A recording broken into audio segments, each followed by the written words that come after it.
What is up? How's it going? Good morning, afternoon, lunch time, whatever it is. It's probably not lunchtime for most people. Actually, it's probably not morning for most people at this point, but hey, whatever. It is the time. Oh, damn it. I started doing 10 different things and they all got interrupted as I was doing them. So just as I started the stream, I started the stream, I copied the URL for the stream, and I was just about to say, or just about to do the ping to, oh, wrong room. I was just about to do the ping for the RambleCast chat room, and just then a package arrived. So I had to run outside, bring in the package really quick. Not a big deal, but you know, a few minutes in. Wait, what the hell?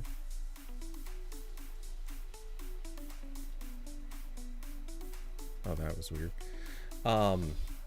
Okay, so ping sent. We're good there.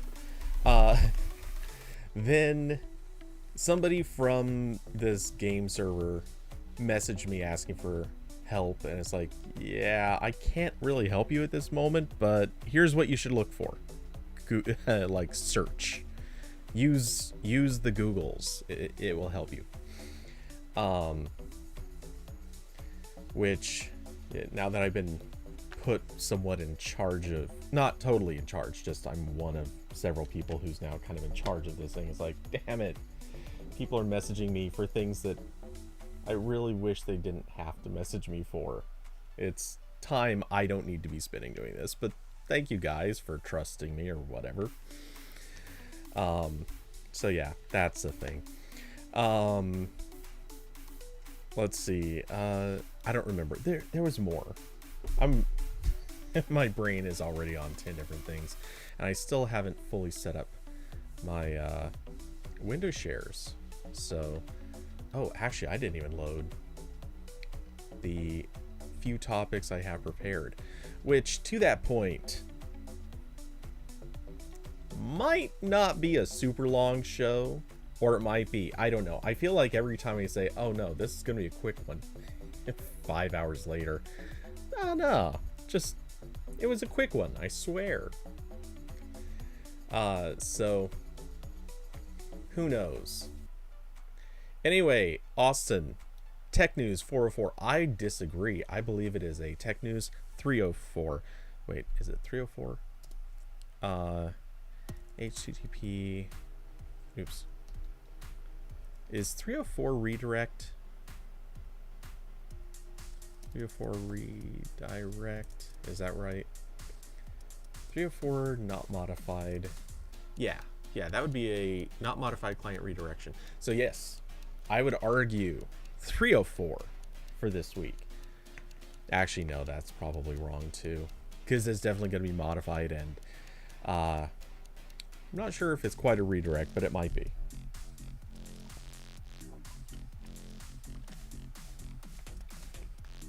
But on the subject of redirections, I should not have started that transition before I actually had my web share set up.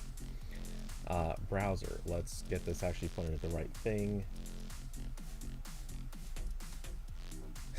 Kicking off topics real quick, like. By the way, hello to anyone listening right now, including Austin. I see there's at least somebody else. Yeah,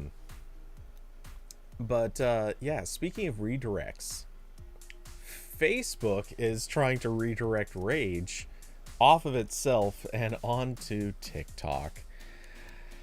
Oh boy.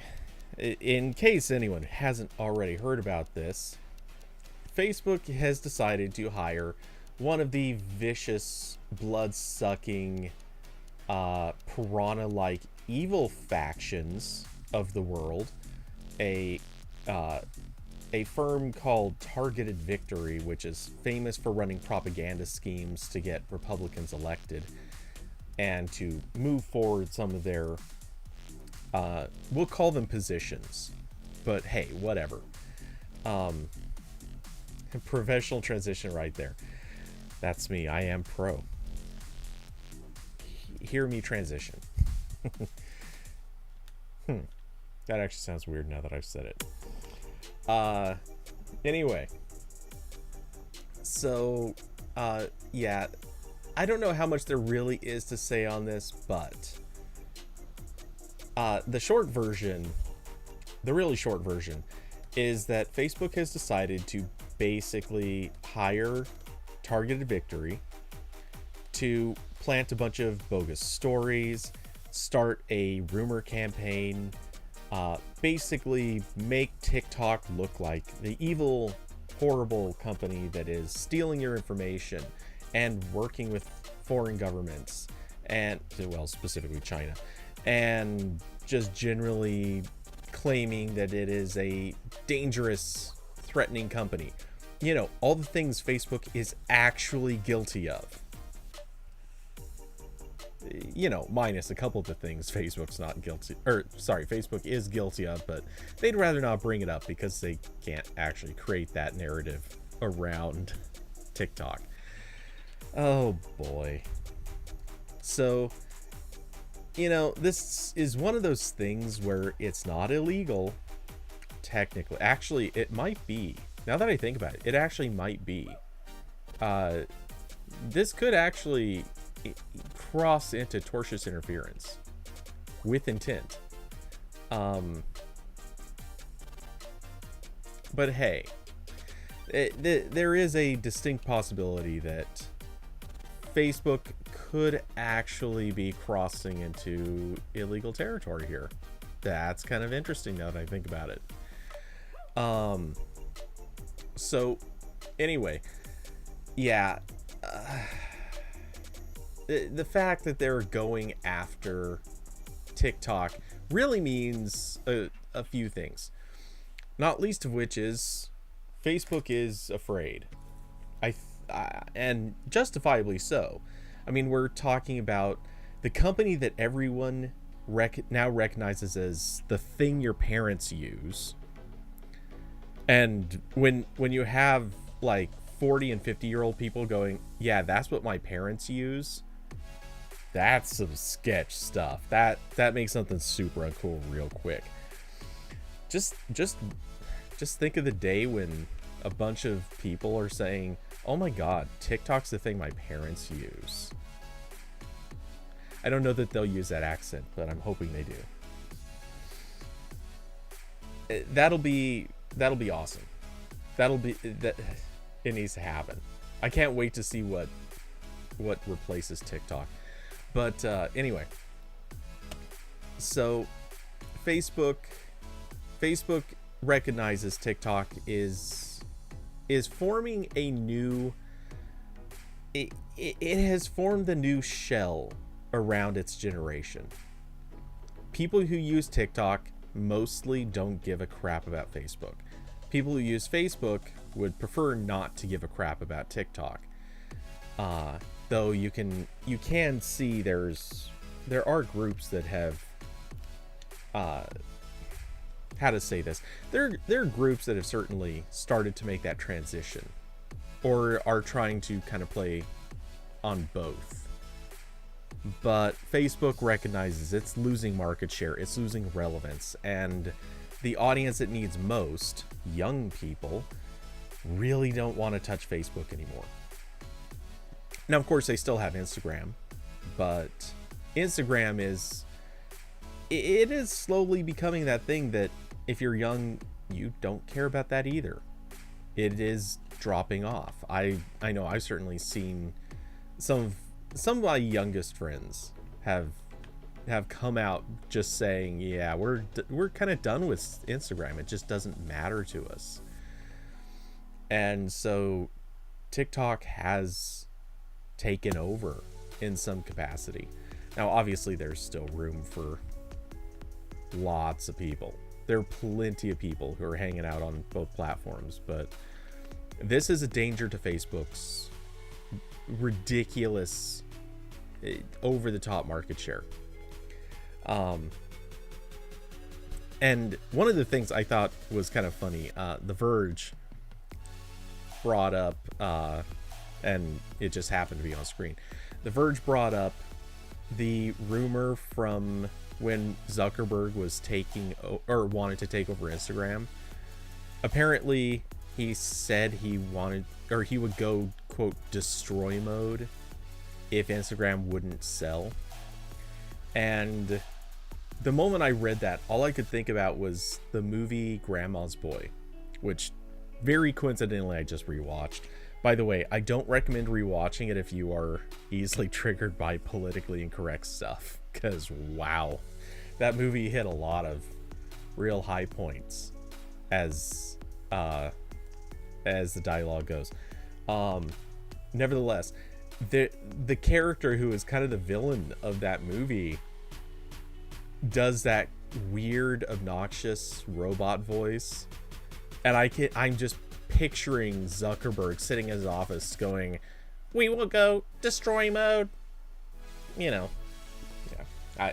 I don't want to overdo that impression. It's gonna go real bad real quick if I do. But yeah, oh my god, this guy needs to go. Facebook needs to go.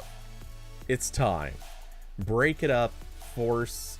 Like, I don't even think Facebook matters as a quote-unquote monopoly anymore. I just want to see Facebook broken up because I want that company to be weakened appreciably so that we can just be done with them. Take away their influence because they're bad at it.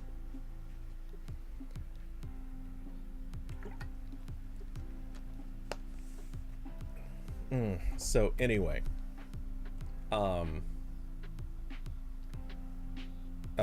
TikTok is now on Sabrina. I'm going to assume you mean Chromecast with Google TV, but part of me is also imagining that this is a fan fiction version of Sabrina the Teenage Witch, which wow, could actually be a very dark joke. But anyway, so let's see. Not a whole lot else to say here. Facebook's kind of dicks.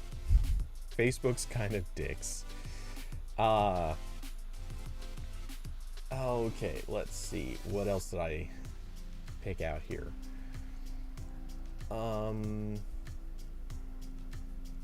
Okay, let's go to this. Of course, discussion from earlier in the week. Not much early. This was yesterday. Yeah. PlayStation Plus and PlayStation Now are being merged into one subscription, or kind of being merged into one subscription, and they are actually creating 3 tiers of this. So I think anyone who cared about this already read the news, but the quick, ultra fast summary: 3 subscription levels. It's going to be PlayStation Plus Essential, Extra, or Premium. And let's see. They also technically have a PlayStation Plus Deluxe, which is for limited markets. Basically, you can get this if you're in a market where cloud streaming is not offered. And it's just cheaper because obviously it would be. Anyway, so I said this in Discord already. One of the things that irritates me so much about any of these subscriptions is Sony is charging money for cloud. Or sorry, not for cloud, but for online access.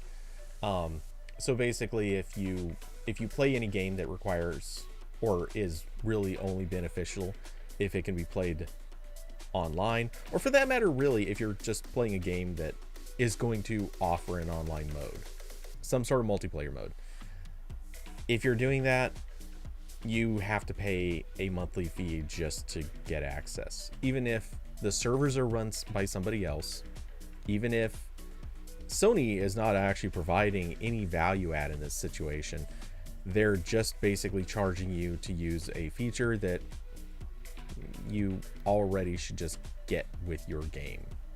So I hate this. And I'll get to the other parts of these subscriptions in a second, but I just can't not come down on the side of this is a crappy business practice. It needs to end. Sony, you have the ability to end this.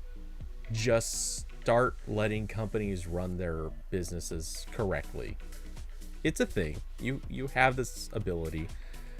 Stop forcing them to behave terribly, because it's not good for anybody. Nobody wants this. Anyway, so just wanted to get that out there. I'm sure that was super worthwhile. Anyway, so the subscription tiers themselves, the basic level, the essential version, basically it's the same thing that already existed. It's all of PlayStation Plus benefits, which is the 2 downloadable games per month, discounts, cloud storage for save games. That's basically it. Super, super exciting, I'm sure.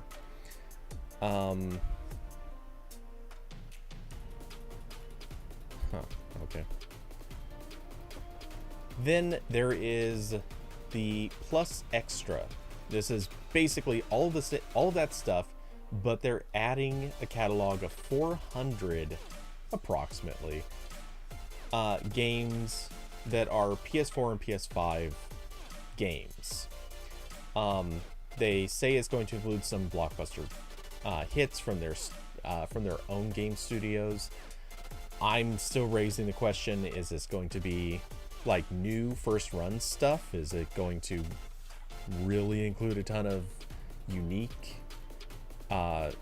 first access games? I mean, I feel like it should, but I'm not as optimistic as I'd like to be. What was I gonna say? Man, my brain is just not on today. Okay, so damn it, I know exactly where I want to go to next, and I'm just totally stuck for a second. So anyway, 400 games, PS4, PS5, I'm sure it will include several exclusives, obviously coming from their own studios, and I'm imagining some percentage of these will also be games that are it says third-party partners.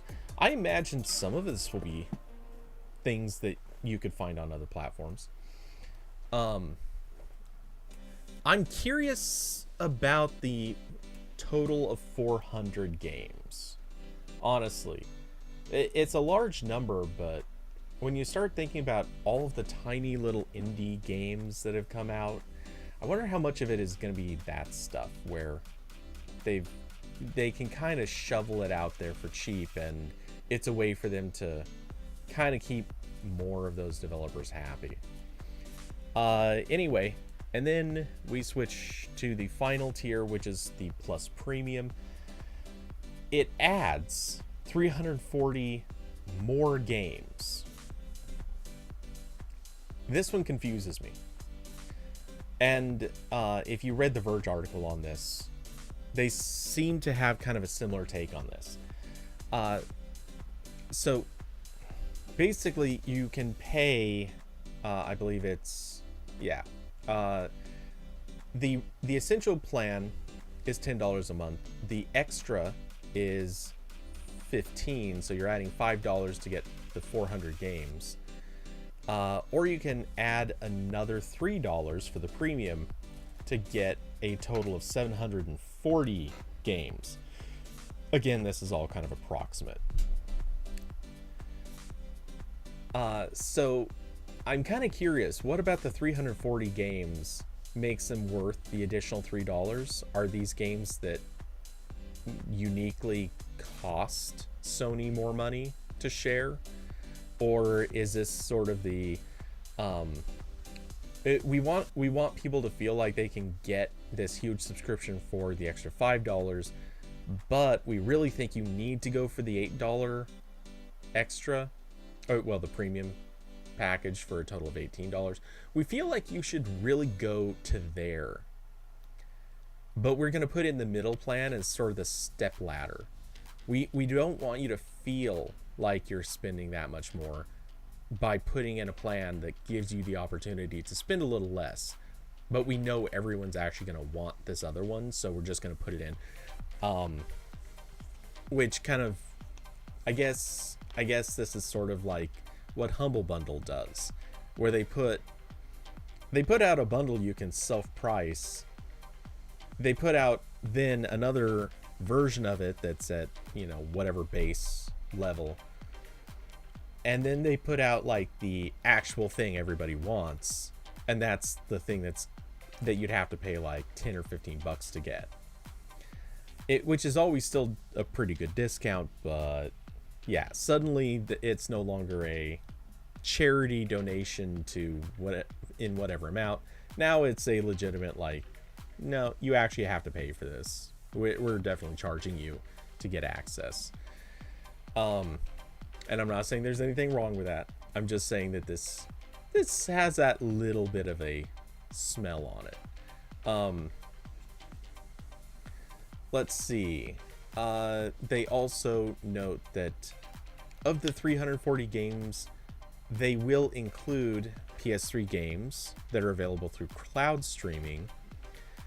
I'm assuming this means all of the PS3 games are cloud streamed.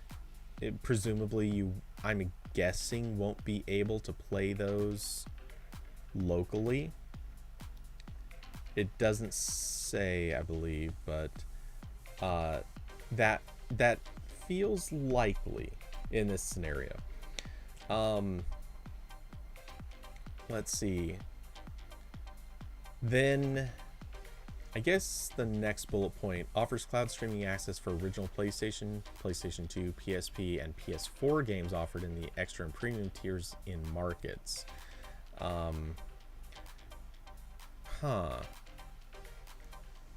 don't know. Maybe this is...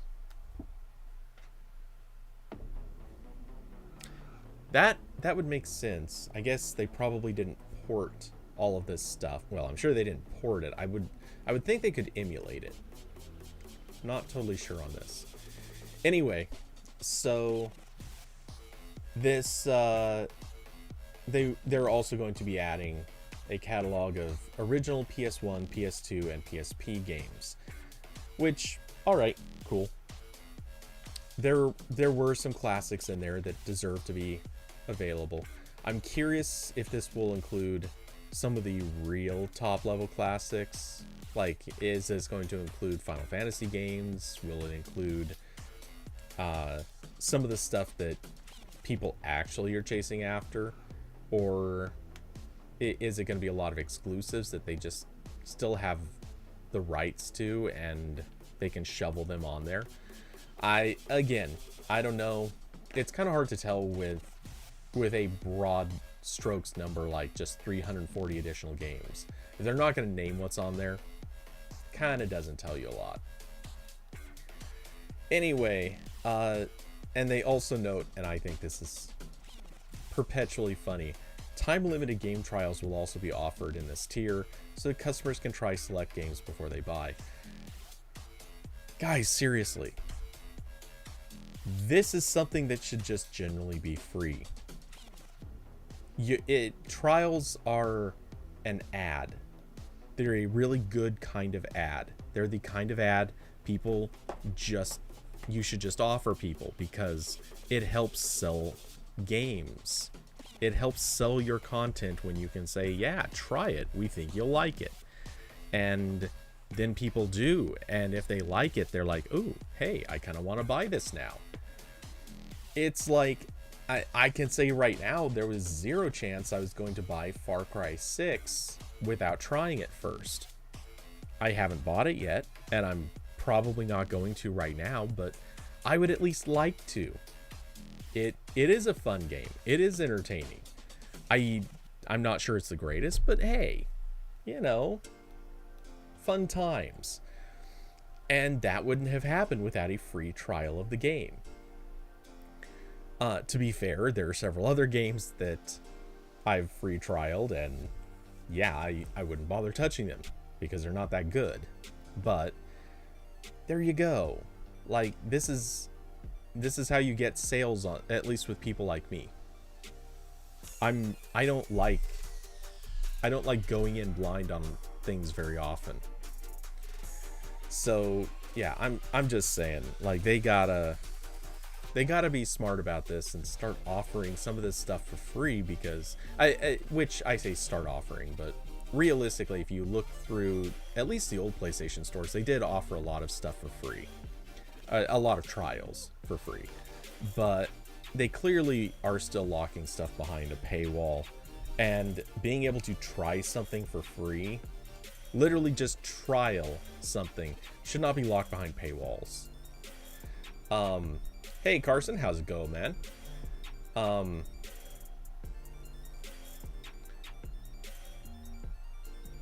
Sony, please partner with Google. You know, I have a weird feeling that's it's not that I think there was much likelihood of it before, but I did argue that that's something they should do, and I still think that. But seeing as they just announced this, probably not going to happen. I think that ship is likely sailing, which is a shame, but hey, it is what it is. Unfortunately, you can't convince a company to not make bad choices. Carson, PS Now is so behind. Yeah. So, yeah, I don't know. I feel like this isn't a bad subscription so much as it is just a day late, a few dollars short, or rather a few dollars too much, and they're missing opportunities to make this more attractive. And they're missing opportunities to make this feel better. Again, you have people like me sitting back here kind of hating on them for not making network access just automatically a free thing. You have people like me sitting back here going, well, you know, what are the games that they're going to make available? Here's the thing. If you're advertising this, I'll say it right now. If you're advertising how many games you're going to make available, but you don't list what they are, all I'm doing is sitting here going, well, golly, I bet they're nothing I want to play.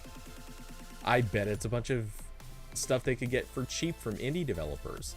I bet it's a bunch of their old stuff that they can't sell anymore. That's all I'm thinking when I read this. Is if it was going to be a good catalog of games, you'd be telling me what they are. And I'm sure there will be great games in there. I'm sure they will even have new current games in this list.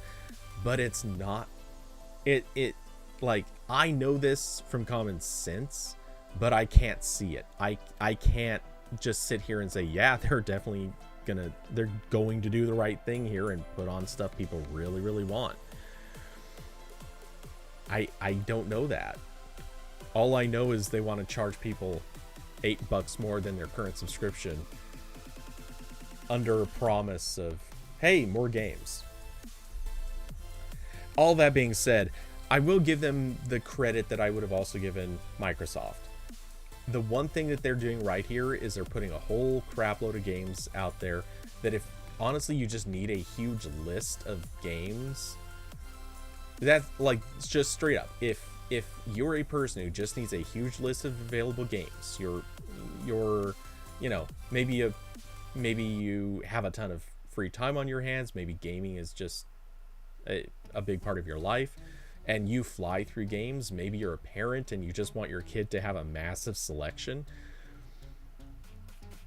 awesome. Like, that is a good thing. Having a subscription like this does work. It is clearly a good solution to a problem. But tell us more. Tell us more. You might actually get people more interested if you tell people more. Anyway, let's see, Carson. Can't even play it on anything other than a PlayStation or Windows PC. PS Now. Yeah, but how is that really any different than Game Pass? I could be mistaken, but I thought Game Pass was also just PlayStation and Windows PC. Or did they oh yeah, they did add, they added their streaming service, I guess. You're right, for smartphones. And you have to have a PlayStation controller. That one I'm not going to totally hate on them for. I mean, it is a little bit bad. It would be kind of nice to be able to do like keyboard and mouse control and stuff like that, but yeah. I don't know. The controller I have mixed thoughts on. And actually not that many thoughts, but I don't know. I don't want to give them a pass. Like, it'd be better if they allowed more options. But at the same time, I can kind of see that being, maybe there's a reason. Carson, paid multiplayer was the worst thing to happen to the gaming industry. We agree on this. It's funny they say up to 340. Should have just said up to $1 million. Yeah, which keep in mind, this is 340 on top of the 400 from earlier, but yeah, still. They could have really just said any number of games. Or they could have said, they could have added these together and just said outright, like, up to a total of 740 games. I feel like somewhere in there you can, that there was a better way to message even that number. There was a better way to just say how many games you're getting. Anyway, Carson, you can play xCloud on web, mobile, and PC. The xCloud streaming still kind of sucks. Yeah, I've heard. I still haven't heard anything particularly great about it. I have heard a few people saying it's gotten a lot better. So I'm assuming it's improved. But is it good? I don't know. They did get it off of 720p, right? It's now 1080p, right? I haven't looked at it in ages, but I'm assuming at this stage it should be.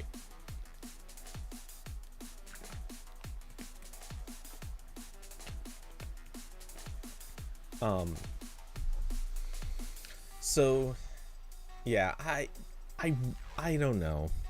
I don't like these subscription services. I understand why they exist. I understand why game console makers are sitting there saying, hey, we no longer can get by just selling a console that is like below cost for us. Even though I don't think most of them do anymore. But I get it. They don't want to sell something below cost and then have to turn around and recoup that through game licensing. They want a consistent, reliable revenue stream that follows that. But at this point, I'm also starting to feel like the consoles need to cost less if they're going to be pushing their subscription services along with the console. Like, if you have to really get the subscription service, which you don't have to here, but I feel like there's definitely a push to become a regular subscriber. And as such, I don't know, I feel like they gotta bring down console prices to balance this out in some way, shape, or form. Carson, it's playable, but Stadia is still best. 1080 now, but still looks like 720. It might be. I mean, they could just be doing a really crappy upscale. honestly, it could even be a crappy upscale at your side. There's no reason to assume that they're playing it at anything better. They might just be pushing a garbage upscale right from the start. Anyway, what else? Yeah, I'm gonna fly through topics so fast, probably. Or maybe I'm not. I don't know. I've been going longer than I thought I would on these two topics. But let's see.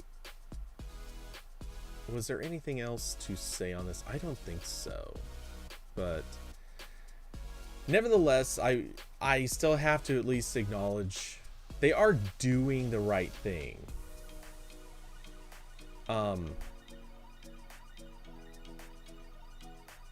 Did I update to Chrome 100? Honestly, I don't know.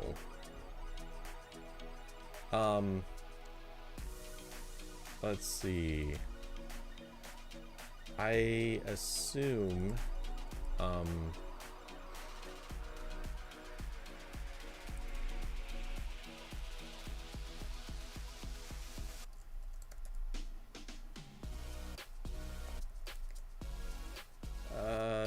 let's see. No, I am on Chrome 99 with the computer I'm on, and I can guarantee I'm further behind on my other, because for like 2-3 weeks now, I don't know, however long it's been, I've had the bright red update button telling me, hey, new version, we really want you to bump to the new version, hurry up and bump to the new version, we're going red because you haven't bumped to the new version, please restart me, I'm begging you. It's kind of like a car where somebody writes wash me on it. Update. I will update you when I choose to update you, fool.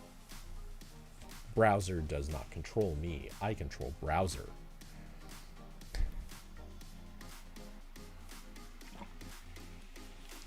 I wonder if I'm running sleep deprived, because I'm feeling the ridiculousness creeping in. Anyway, so no, I have not updated yet.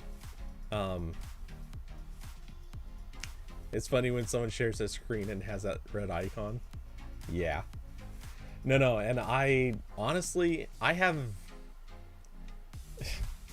I know so many people who would be absolutely infuriated if they saw how I use a browser. I am one of those people. Hey Corbin, how's it going, man? By the way, Corbin could not join us today because he as he says, he has no voice. So I'll let him elaborate if he chooses to. But yeah, anyway. So yeah, the damn, what was I gonna say? Oh, my browser usage habits. First off, if you look at either computer I have open right now, both my, okay, so the laptop that I'm on right now, my older laptop, I have 163 tabs open. Now, this is obviously spread across multiple windows, but still 163 tabs open.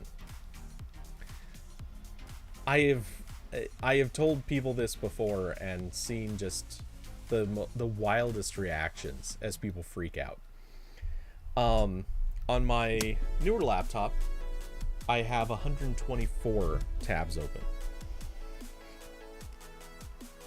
I do not consider this bragging rights. I just consider this a combination of laziness, forgetfulness, and full awareness that half of these tabs could be closed. And yes, I'm not saying all of them. There are a lot of tabs I have reasons for keeping open. But yeah, I could close a lot of them, but I don't care. And that's kind of the beauty of it. I don't care. Flexing on that 36 gigs of RAM. I am not running 36 gigs of RAM. It's 32. I had to actually double check that for a second. It's like, wait, what did I get on each of these? But yeah, both of these are 32 gigs. Man, I wish it was 64. Not gonna lie, I would put 64 gigs to use. I have absolutely pushed my 32 gig limit in the past. I can get to swap space easily. I can get to swap space with some of my activities. Honestly, it doesn't take that much. All you really need is to have a video editor open and Chrome, and you know, really that's actually about it. That's the only two things you need to have open in order to fill 32 gigs of RAM. But in practical terms, it's also not that hard to do if you're running Android Studio. That thing is kind of a beast. It will use up a lot of RAM if you let it. Or rather, if it has the RAM to use up, it will. Let's see. And it can also happen if you're running a lot of other stuff, like, for what it's worth, if I remember, I think OBS. I'm checking right now. I believe OBS is actually pretty RAM hungry too. Looks like OBS is currently... Okay. Aside from the fact Chrome creatively splits up its memory usage across tons and tons of processes, OBS is my highest memory user on this computer right now at basically just shy of 1 gigabyte. And I wouldn't be surprised if it has a couple of other processes running that are splitting some of that elsewhere too. Right now, this computer that just restarted is using a little over 16 gigabytes of RAM. And this is mostly owed to Chrome and OBS, but there's some other heavy users in here. Adobe being the most offensive.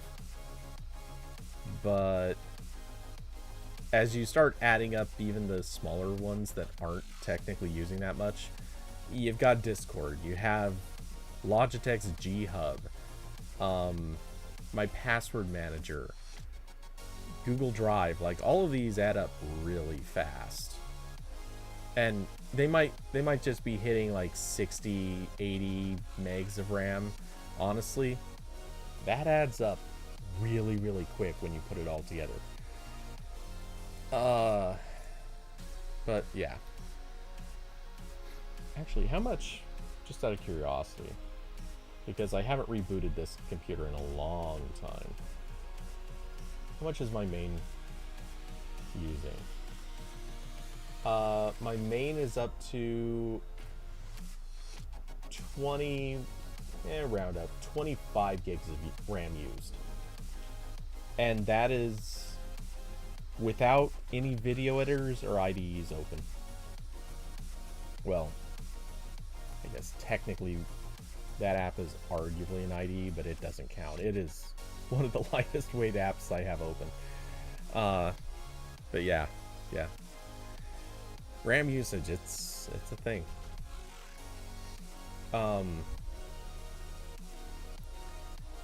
So I still use 2 laptops. I am currently, but the older one is really just used for streaming right now. I no longer have to, I think, but I haven't fully moved stuff over yet, in part because of lack of storage space. That's a problem I'm going to try to solve very soon. Actually, very likely, I need to work on taxes because I haven't finished that yet. But my plan, my thinking-ish, is once taxes are done, I want to probably take most of a weekend and just do a massive purge of a drive, move a whole bunch of stuff off of my main laptop, transition any remaining stuff from my old laptop, at which point, yay, hopefully. And then I'll probably sell this older laptop, the slightly older laptop, use the money to fix up the even older laptop, and then sell that one. And then the world will be good. That's my thinking.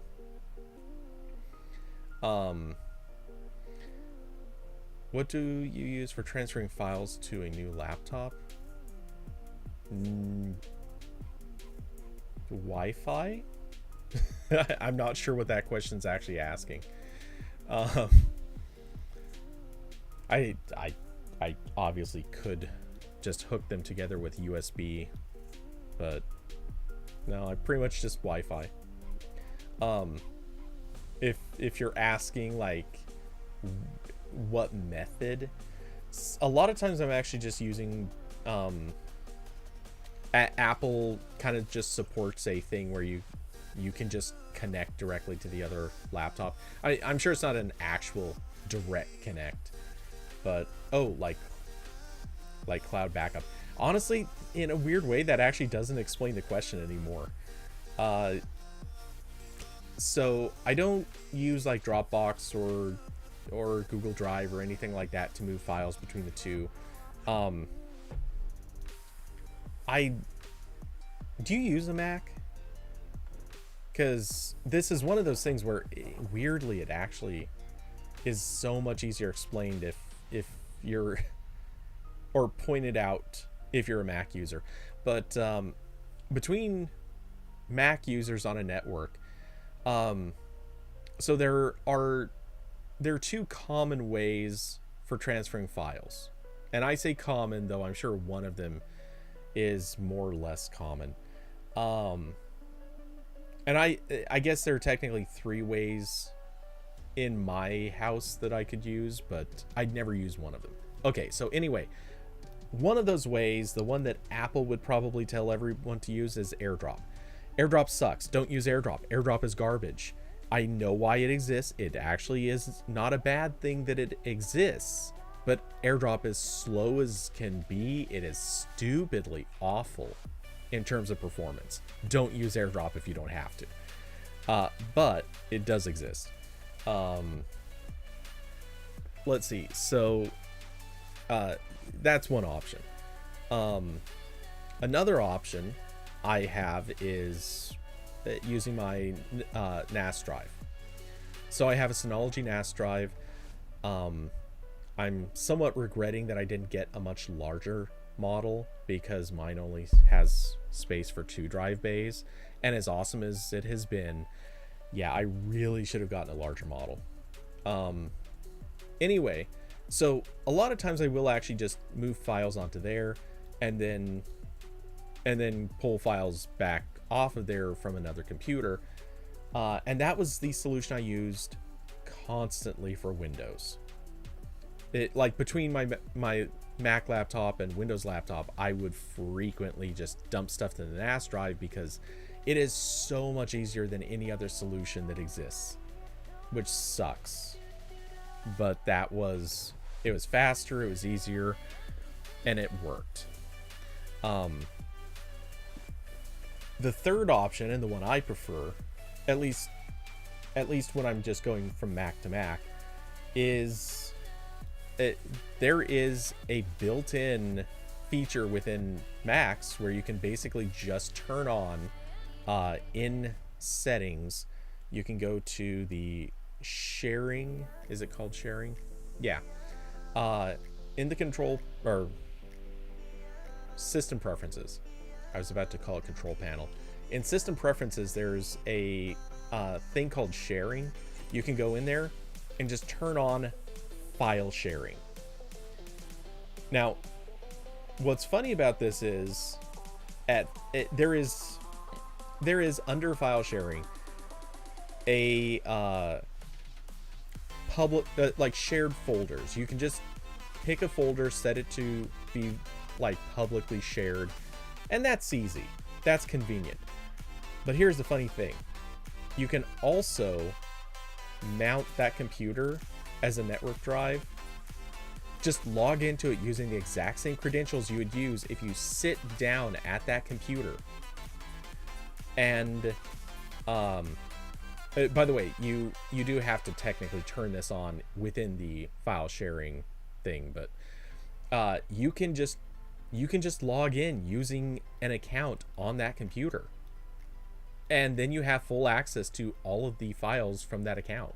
If you know the credentials, you can just do this, and it's awesome. So I just connect to either computer from the other one, move files freely, and it's not as fast as it is with certain other stuff, but it's pretty fast and efficient, and it's so much more convenient. I mean, it is the most convenient option there is. So I guess technically AirDrop is more convenient, but when it's so fucking slow, it's not worth using. And you asked about Time Machine. I don't use it. I have used it. I don't really get much benefit from Time Machine, because Time Machine would introduce a few very minor benefits to me. Obviously, it'd be nice for quick restoration in case something goes wrong. But for the most part, I need to do custom setup stuff all the time. And Time Machine, I'm not sure would play super well with that. Moreover, I don't care about storing a lot of the stuff that Time Machine would pick up. Like, do I need to keep gigs and gigs of data that is all apps that I can re-download? No. Like every time DaVinci Resolve gets an update, I don't want to store each old version of DaVinci Resolve on a drive. That just feels like a waste of 2 gigs every time it happens. What about the built-in migration assistant? Don't use that. Why would I use that? Man, I don't even use that on a phone. Those don't work well.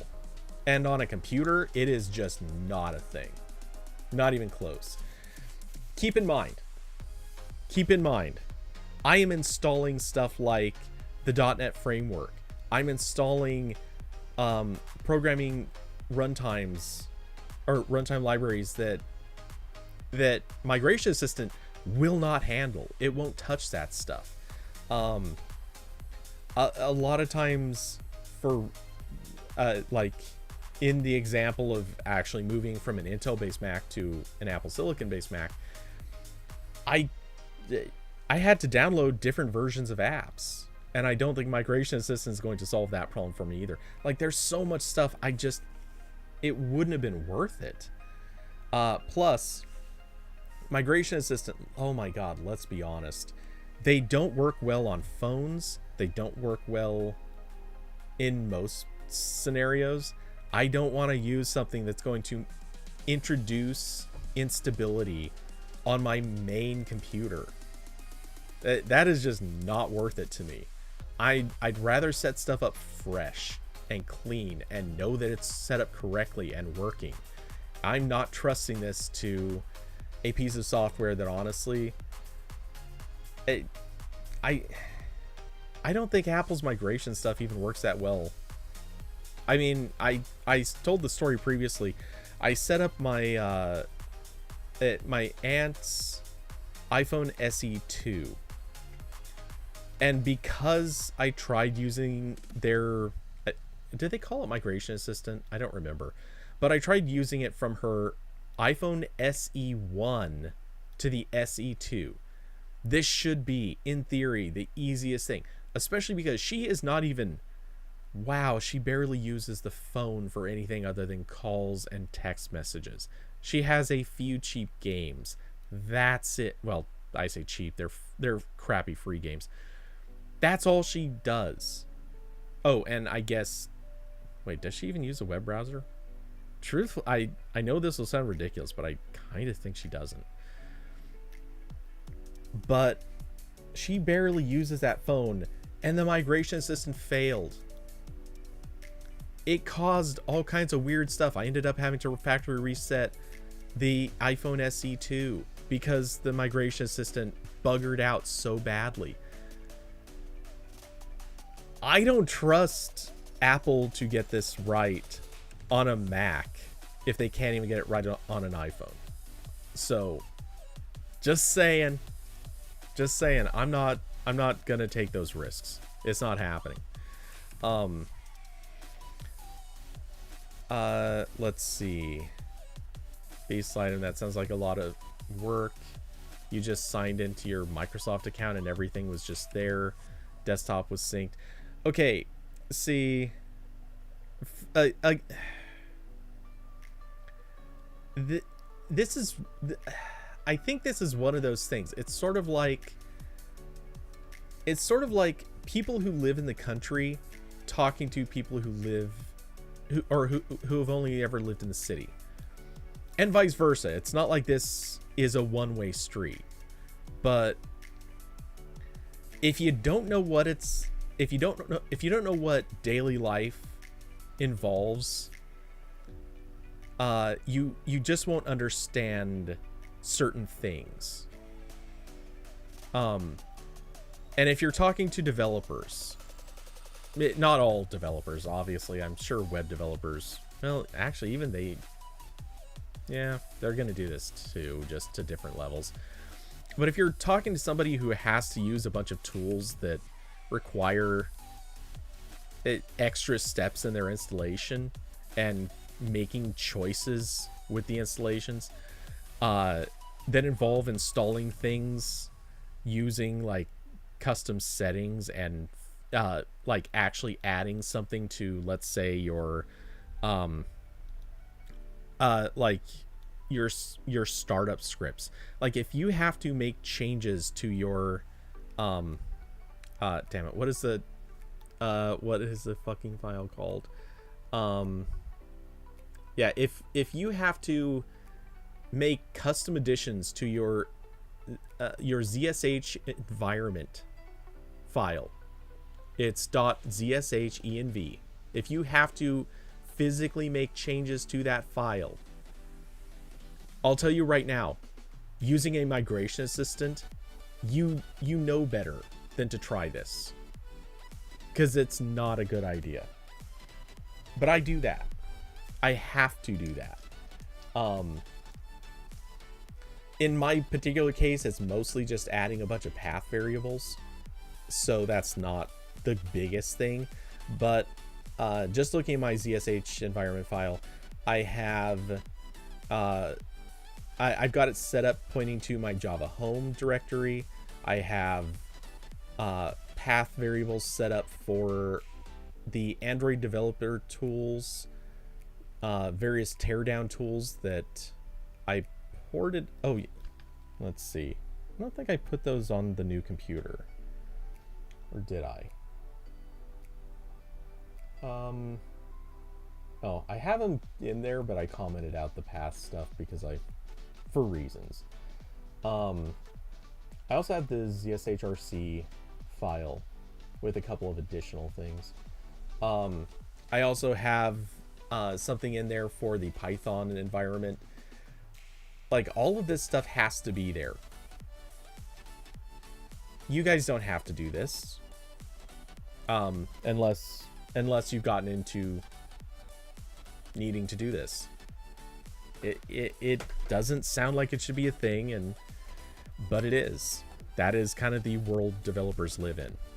So migration assistants don't work for us, or at least I can't think of any developer that would likely just blindly trust those. Beast item, I should use iCloud. Strictly speaking, I technically do use iCloud. I have apps that use iCloud. Well, I have app that uses iCloud. One.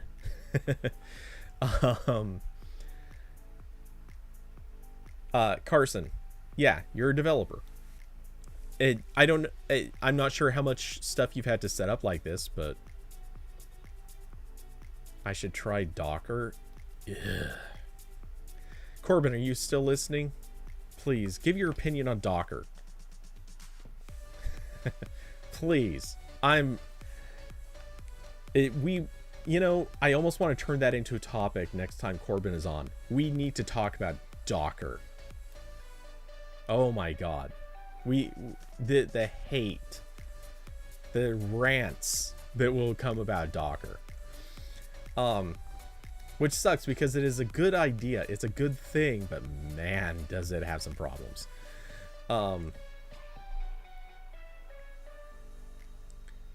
Let's see.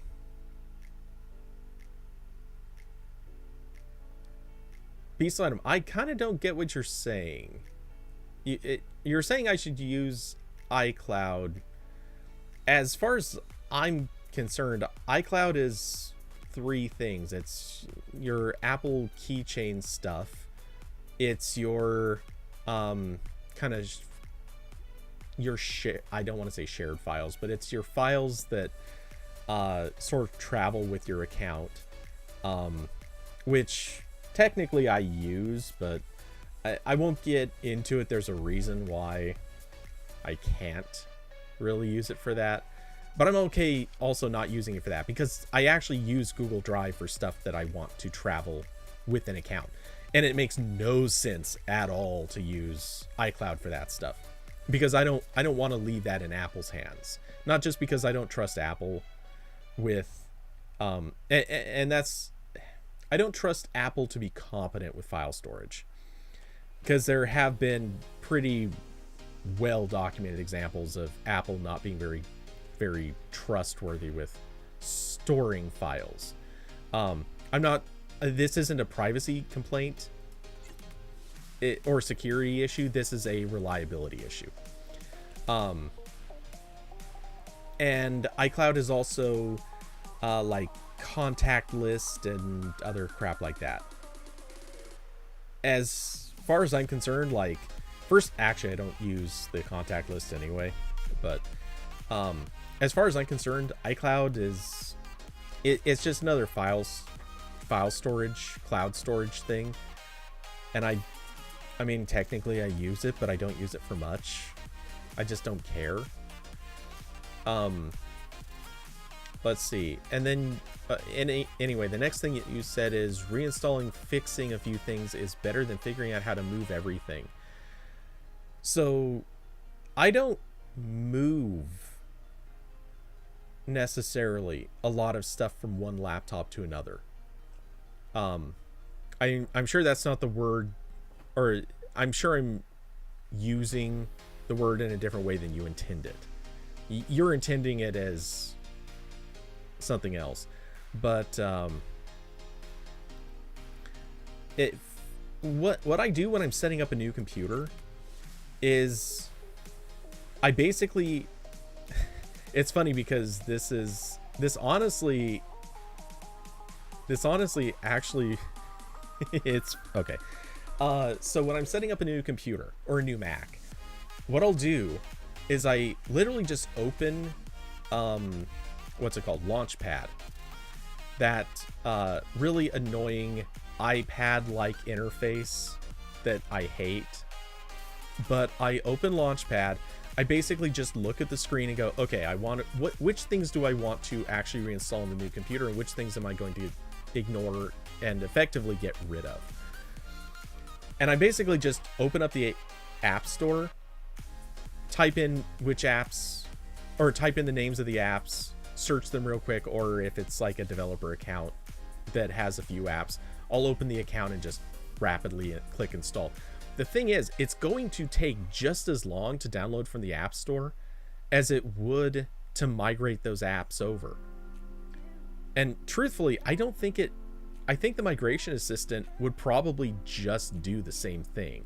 It might just save me a couple of minutes in typing out the app names. But at that point, I I want to make the manual selection anyway, because it's kind of like for anyone who ever went to college and lived on campus, you'll know what I'm talking about. But to be fair, anytime you move homes, you also go through this. What you do is you basically treat moving as a free spring cleaning.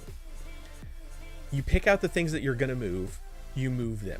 Anything that remains at the end of your trip or at the end of your selection process is stuff you're going to throw out. I take that opportunity. I like that opportunity. This is a benefit to me.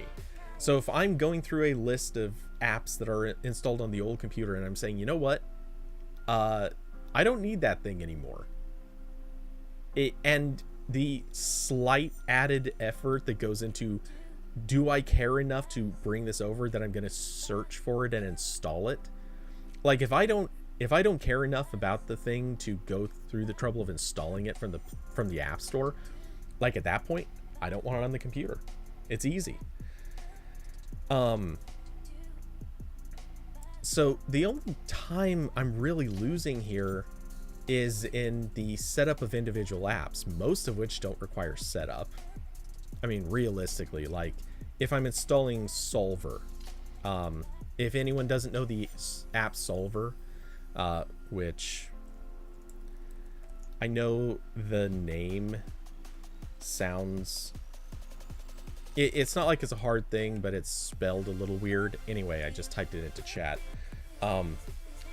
If you haven't heard of this app, it's a Mac app only, but it is so incredible. I love it. It's basically like for doing napkin math, but like writing it out in a way. It's kind of like Notepad meets a calculator, which is kind of a weird way to say it, but it works. And if you wanted to, you could actually find an app that does nearly the same thing, not as well, but nearly the same thing on Android. It's called CalcNote, CALC Note.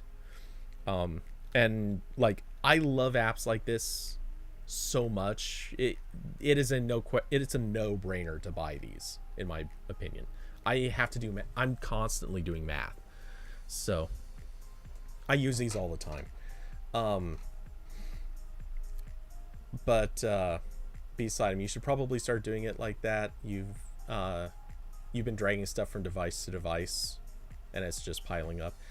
I mean, it works for me, honestly. Like, I'm not a hoarder, but I'm bad at throwing stuff out. And so one of the things I actually loved when I was going to college is how much the college moving experience, because you're moving in and out twice a year at least, and possibly more if you count like Christmas vacation. I loved the fact that I'd have to pile all of my stuff into a car and take like 2 or 3 trips. The process of then picking out what stuff I don't care enough to bring with me, man, that guarantees you clean stuff up really well. You will throw out so much garbage if you are just constantly aware that you have to go to the effort of bringing it with you. So yeah, moving computers that way, it is wonderful. Anyway,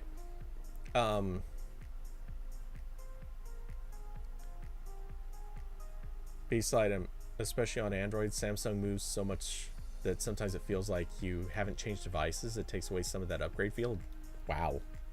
Yeah, okay, I don't have that particular, I don't think I've ever had that particular feeling from it.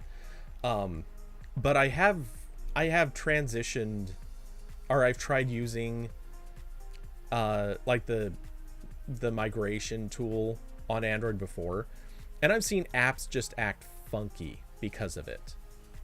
Because like something somewhere, like a configuration setting or the version that it chooses to install or something, I don't know, like it acts weird, and I don't like that. Like on an app like on a per app basis, I wouldn't mind using something like Titanium Backup. I loved Titanium Backup. I would have totally used that because I'm making the individual like one app at a time decision for what things I'm going to install. That was great. I don't want to do that with an entire phone. I don't want to trust that system apps are going to get restored correctly. I don't want to trust that configuration files are going to be in the same format across phones, or that there isn't some unique hardware token thing, or some decision that was made because of the device is installed on. I don't want to trust that those things are not going to get wonky, and I want to make the manual decision of which things that's going to happen with. So yeah, I try to avoid this on most devices. I've seen it happen too many times to trust that it's not going to happen every time.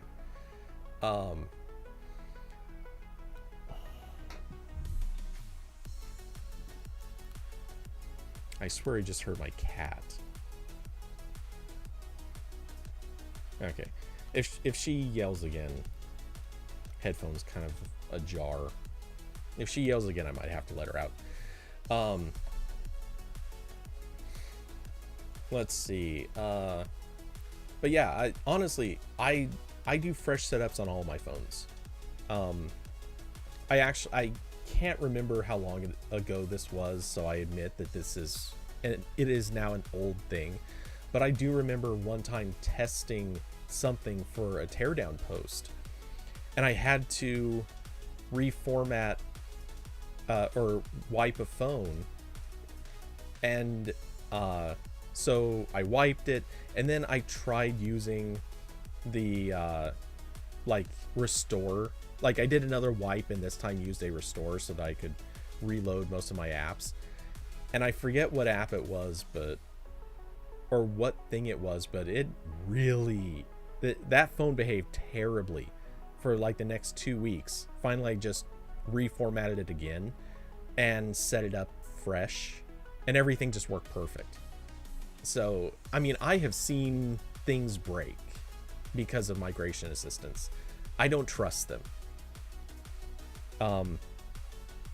And I can't explain why that happens. It just, it does. For me, at least, or it has.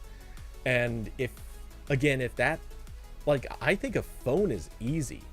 This stuff should work flawlessly on phones. Phones are so simple because they box everything up. They're sandboxed into oblivion. A computer? Hell no. Computers are a big pile of files that are barely organized, and man, there's nothing trustworthy about that. Also, Austin, TI-89 emulator for life. Man, I do love RPN, which is HP, but you know, still. Tell you, any sort of advanced calculator is life. It's a must. It's funny because right now I have Solver open with the calculations I did for not that anybody here is really going to care too much about this, but let's pop open the post.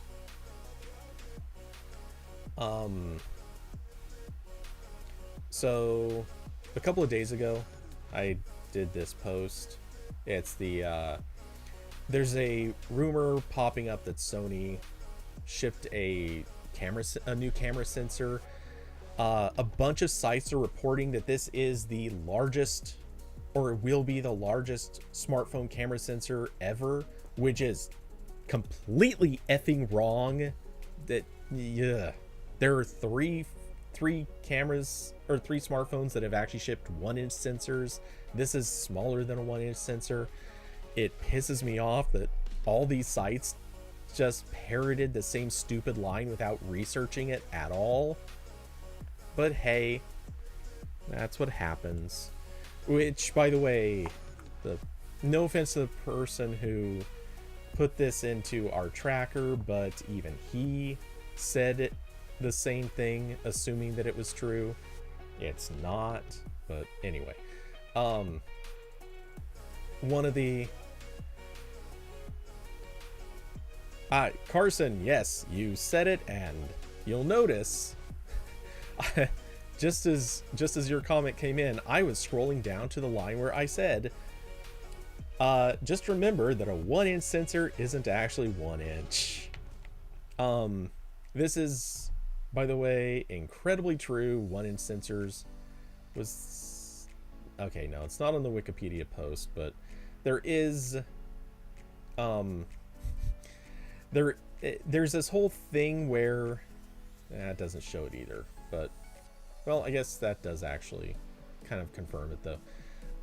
If you do the math on it, 1-inch sensors, like if you just look at the dimensions of a 1-inch sensor and do the math, the diagonal does not turn out to actually be 1 inch. Oh, is there I didn't know there was an MKBHD video about that, but yeah, anyway, when they designate something as a 1-inch sensor or anything in relation to 1-inch sensors, they're actually referring to an old system from the film days. It's explained in the Wikipedia post. I'm not gonna go into the whole how this works out. Just read the Wikipedia post or search Google for the search term I actually originally used was why a 1-inch sensor isn't actually 1 inch. Anyway, if you search for this, you get the full explanation. It's well explained, and I'm assuming MKBHD probably did the research to get this one pretty cleared up in a video. But yeah, anyway, so as I was working on this article, I actually had Solver open, and I'm plugging in different numbers to figure out the actual, like, specific size of the Samsung, what was the name of the Samsung sensor? The GN2. I was trying to get the exact size difference between the GN2 and what is likely to be the Exmor IMX800. In the end, I realized I didn't care enough or see any benefit to putting that math in the post, so I didn't use it. But yeah, I was figuring out exactly what percentage difference it was, what difference in size it was. Total waste of time, but I did it for me. Which actually, to that point, I'm gonna close that because I don't actually need that number. All right. Anyway, so that's done. But funny I mentioned that because Solver is actually also the only app I use that has iCloud integration. Or wait, is it the only one? Yeah, it's the only one, I think. Everything else, at least as I skim over stuff, I think everything else doesn't use it. But yeah, anyway, so that happened.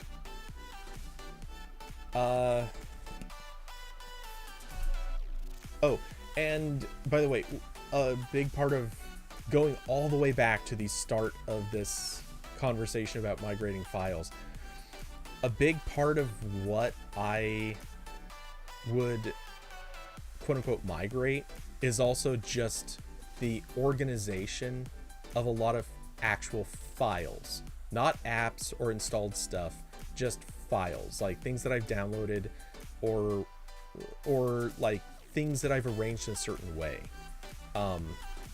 and like it in part for like automation. And I don't know if a migration assistant would handle that stuff. I assume it would, but I don't care. I kind of, in many cases, I actually just kind of want to redo the way I have a lot of it set up.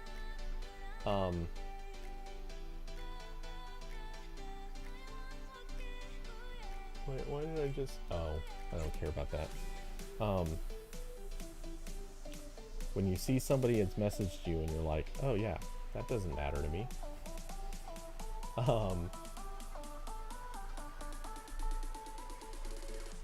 Okay, let's close that because that is just pure distraction. And those people is ugly. Okay. Marking that on red so I can switch that out. Okay. Good deal. Alright, so let's see. Did I skip over any of the...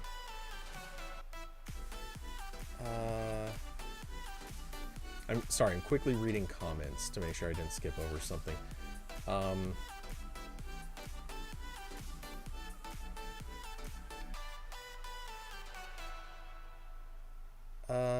Okay, Beast Item, I think I missed this comment earlier. I'm not sure how, but the one where you said you set the install path to OneDrive for most everything and sync the desktop. Set the path when reinstalling, choose the correct path. So strictly speaking, I don't have a, like, I don't put really anything on the desktop itself. And as far as like files go, a lot of times I don't even want to move a lot of the files because a lot of files I have are just downloads that probably need to be sorted and organized onto the NAS drive, or they're temporary for projects that aren't necessarily going to follow me. So much of what I'm doing, a lot of times I just really don't need to have everywhere. The only real exceptions to this are things like my streaming setup, which I need to reorganize the files for that anyway, because it has changed completely from when I originally set up how I have it. It actually all got changed. Everything I have right now is kind of a bastardization of what I originally set up for the AP podcast ages ago, with a couple of heavy rewrites, which includes the way I've organized the files. So I actually need to go back and reorganize a lot of this stuff anyway. So yeah, a lot of times I don't want to move whole directory structures. I just need to move individual things. But yeah, anyway. Let's see. Carson, even Chrome OS got a proper start menu before Mac OS. So I'm not going to disagree with this, but I'm also going to say I don't want a start menu. Not really. Like, I have the dock. Almost everything I use, I either use from the dock or I'm popping open Spotlight. And honestly, I don't need to. I typically can kind of hit everything that way. There's a few things that I'll open from Launchpad, and I think Launchpad is garbage. It's absolutely terrible. The mere fact that you can't create gaps, it has to be, it all stacks the same way that an iPad does, or an iPhone. I think that is a terrible interface. It should not be a thing, but that's what they do.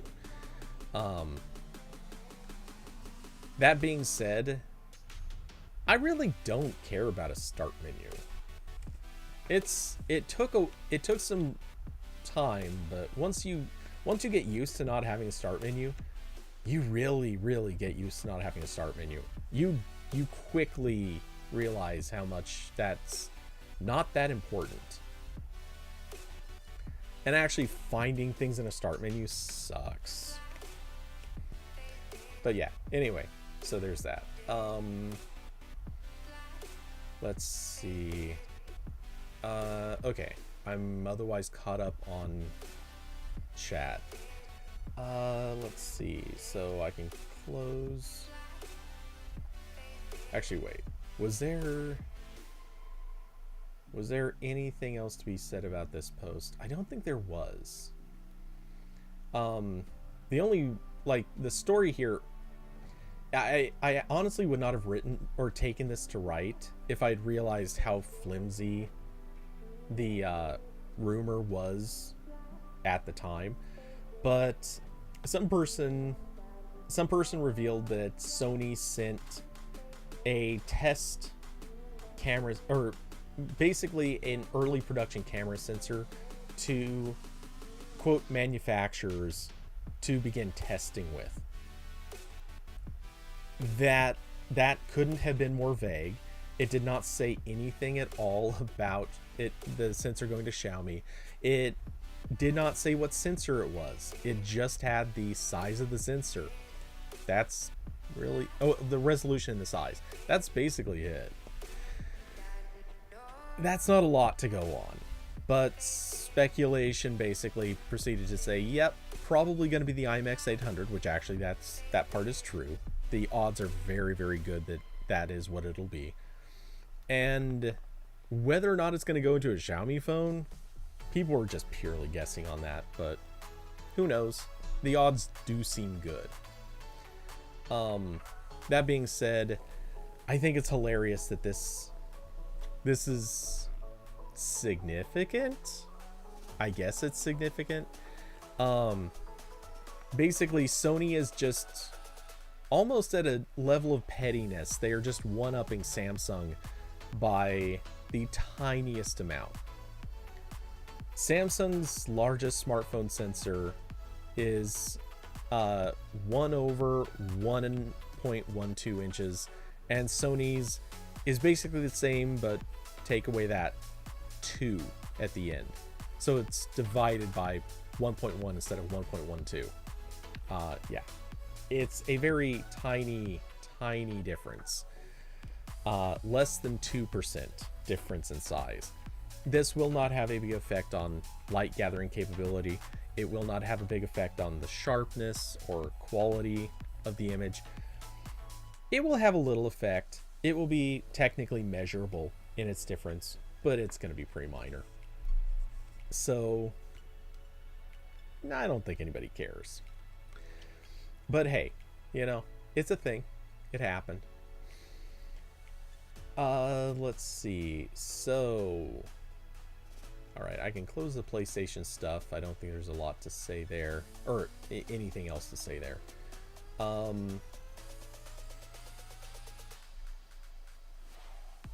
Let's see. We can, I guess, hit the Bluetooth thing.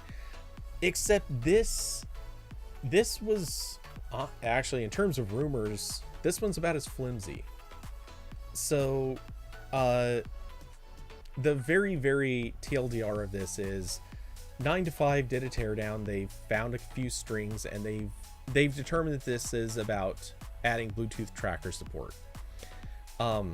Given what the strings are, I'm sure that's true. It's not hard to guess. But they basically named 3 different tags.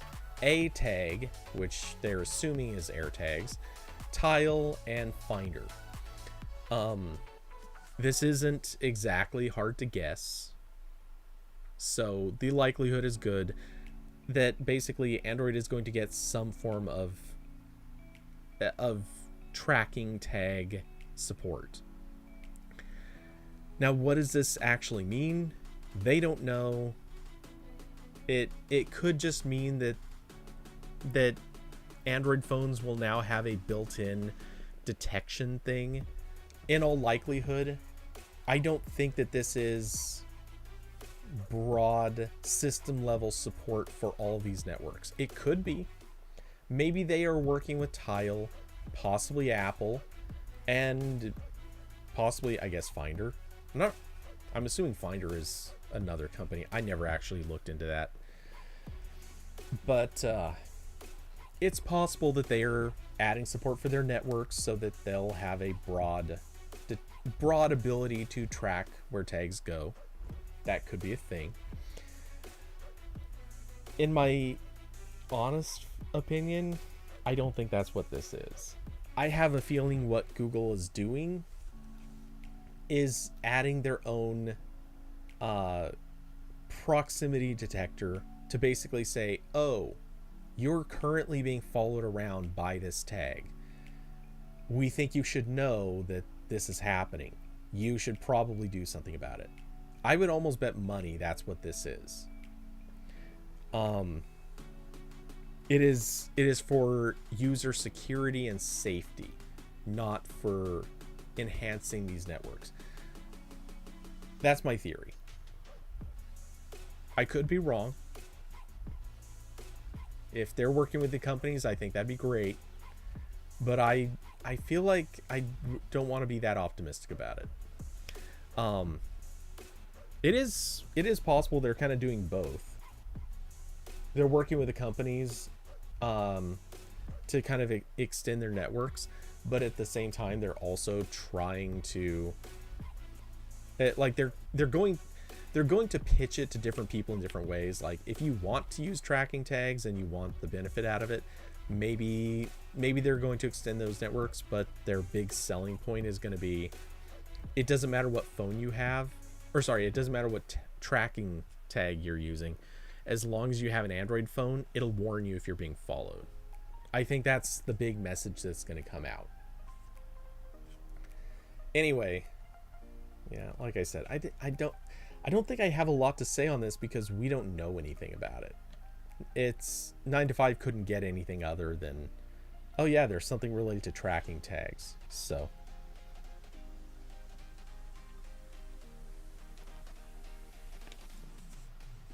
anyway, let's see. Also, probably it's switching topics unless someone has something else to throw in about tracking tags. I also don't really have much to say on this one, but there's a new UI coming to the Nest Hub. Let's see. So here's the video of it.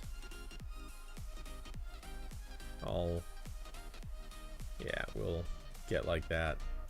Anyway, so yeah, this is basically a different swipe pattern in order for you to be able to access apps on the display, your controls, stuff like that.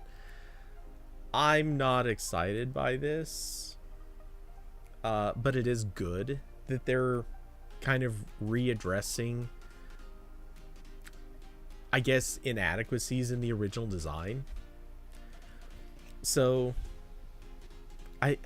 yeah, man, I honestly, I thought when I got to this I was gonna have more to say, but there really isn't much. To me, this just feels like a design change that they probably already needed to make, and while in some ways it's better, in some ways it's worse, generally speaking,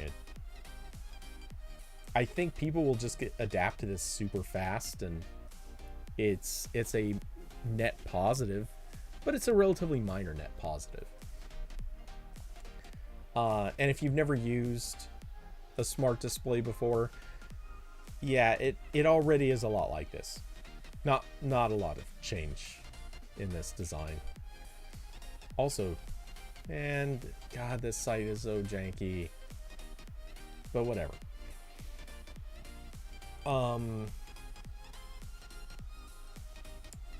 Okay, so I put it in here. I don't have a ton to say on top of this, but yeah, so just this is kind of one of those temperature checks within the industry. But the Polestar 2, this was the first car to ship with Android Automotive. It shipped in October of 2020. Or wait, do I have that right? No. Wait, or do I? Man, now I would have to double check. Maybe it was October of 2019. It would have to be, because it's quote unquote the 2020 Polestar 2. So it would have, because of the way they do model years, it would have to be 2019 when the 2020 comes out. Anyway, so this car has been out for about 30 months, give or take about a month, depending on how you want to do the math. In that time, it has had 13 updates. They're not exactly spread out evenly. They don't overlap with security updates per se, but they have had 13 updates, and it just got its update to Android 11, which is the most recent thing, or the most recent version Android Automotive is built on. And basically, the key point here is they're actually keeping updated pretty well. So I kind of took this news and turned it into a, like I said, kind of a temperature check, because the big question, I've asked it certainly, and a lot of other people have too, what's going to happen with Android running in a car? We've seen manufacturers be terrible at doing software updates in the past, but so far Polestar is doing a really good job. They are pushing updates. They're not necessarily super ultra timely, but they are pushing updates. And I don't think anyone didn't expect the car to make it at least 2 years on updates. And I think every sane person is expecting at least 4. But the question, I mean, Android Automotive is still new. We don't know what kind of update life cycle it's going to get. I'm curious.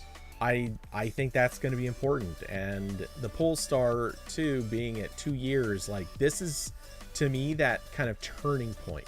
This is that stage where people are going to want to start watching and saying, okay, how good are they going to continue being?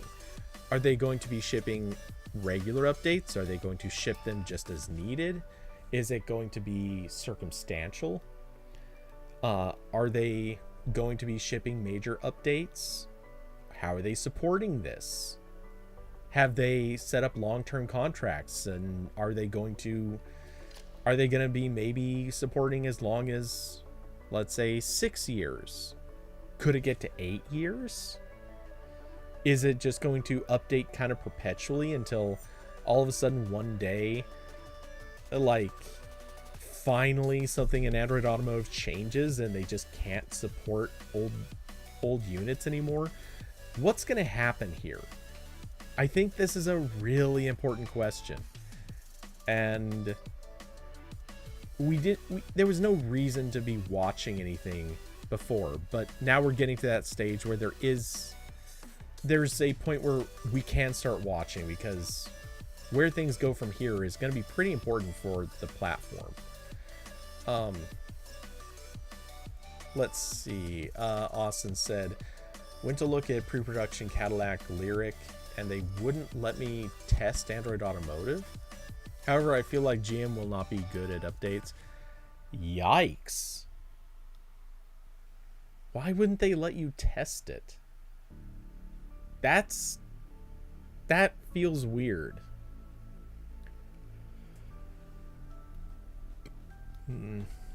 Let's see. Carson, you think quarterly updates would be good enough? Don't want the car updating like every couple weeks, unless it can update on its own, I guess. Yeah, I don't know what the update process is like on this. I was honestly wondering that while writing the article. I tried to think of some way to try to fit that in, but I didn't want to go through a bunch of digging around to figure out what people describe this as. But yeah, I would like to think that the car can sort of do seamless updates for itself. I don't know, but I certainly would want it to. I want it to not just do seamless updates, but I kind of want it to check like battery level and turn around and go, okay, you know what? I don't need, like, I'm not going to lose power for the next whatever amount of time, and I don't know, maybe you ask the user when you can do updates. I wonder how long well, with seamless updates, the time it takes to do an update probably isn't that significant. So it's not like you're going to have a ton of apps installed that require a very, very long app update process. So I'm thinking that if they're doing seamless updates, it probably is a pretty good experience. You just pop into your car, and the next time you get in, it's just updated. That would be fine with me. I want this. I want this in my life.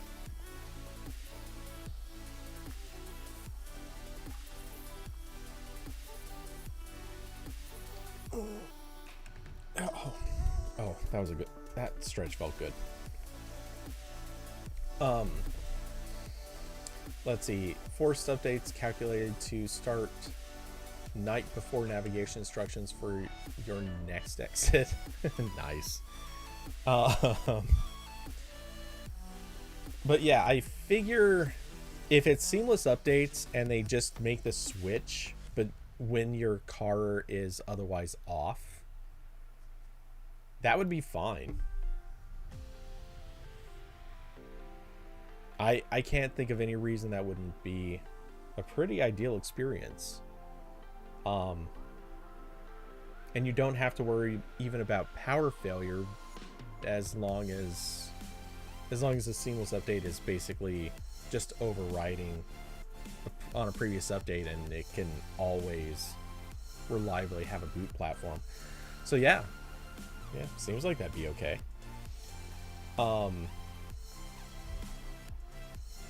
But yeah, so like I said, I didn't really have a lot to say on this particular thing, but I think it is important because let's be honest, Android Auto is probably, I'm not going to say it's going anywhere anytime soon, but I have a feeling it has a limited shelf life. They're going to start pushing everything to Android Automotive. And when that happens, I kind of feel like that's going to be somewhere down the road. That's going to be the end of Android Auto. And as a result, like I want to know what impact this is going to have on cars, because the relatively short lifespan of updates on phones definitely led to a lot of e-waste. I don't think that's how cars work. Not by a long shot. I know that's not how cars are going to work, but I can't help but think, hey, maybe, just maybe, they're gonna, I'm concerned that cars are going to be floating around with easily hacked into wireless protocols and various technical weaknesses. It is, I think, a valid concern. Austin, unless you buy a Samsung car, then no seamless updates. Roasted. Oh man, Samsung, get on the seamless update train.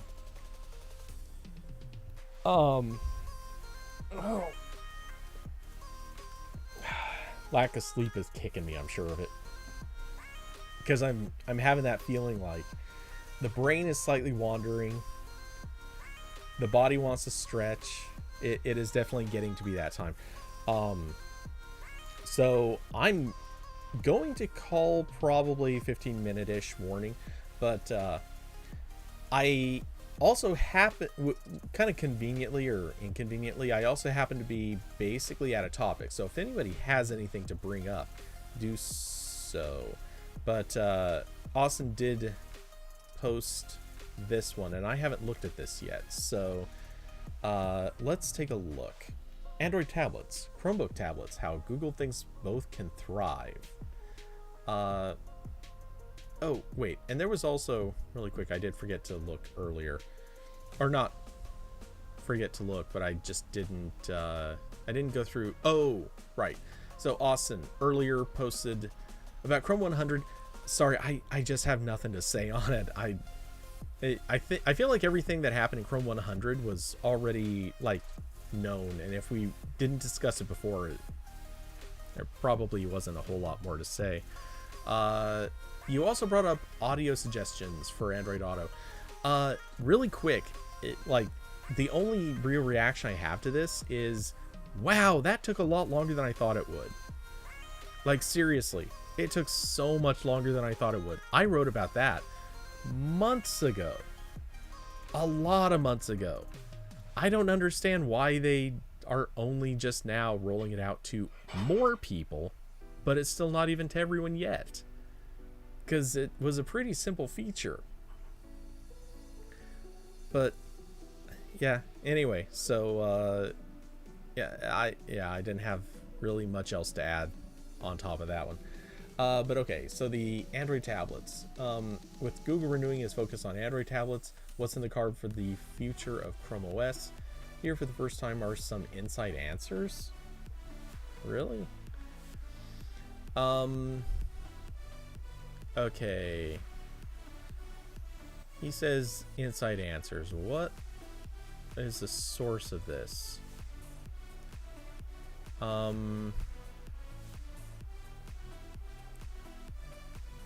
Okay, I'm skimming down. Lot of opening filler. Okay, so Kusher of all people knows a thing or two about Chrome OS's evolution. He joined the Chrome OS team right around the time they were getting ready to launch the CR48.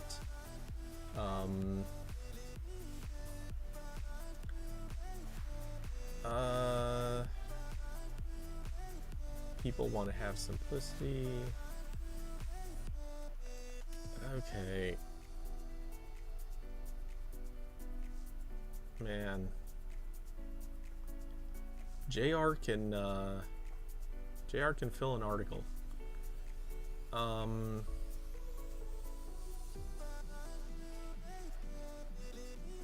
Austin, is there something good in here?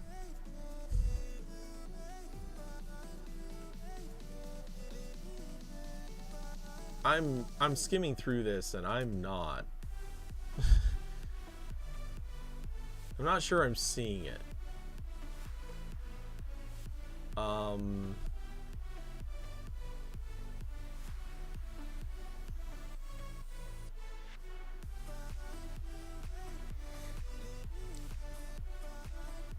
This feels like an interview that is idealizing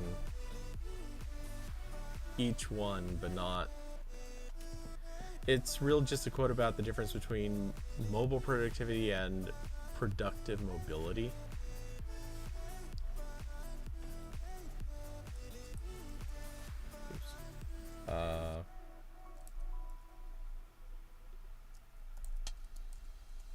Okay. So in short, Android tablets are intended for productive mobility, as Kusher describes it, with content consumption being the top priority and a bit of more complex productivity being an occasional add-on. Chromebook tablets, on the other hand, are the exact opposite. They're intended for mobile productivity, with the active work being the primary purpose and the more passive consumption being a pleasant side perk. I get that. I get that on the basis that people have been saying it for a long time with like the iPad versus a MacBook. Both of them are very, very portable, but objectively your iPad is still really used for consumption and minimal productivity. And the MacBook is obviously very productive and just a very portable version of that.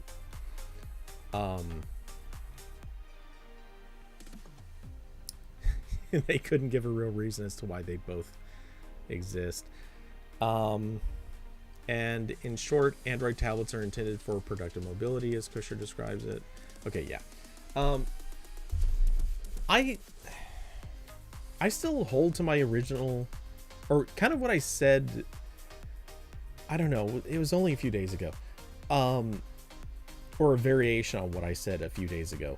I feel like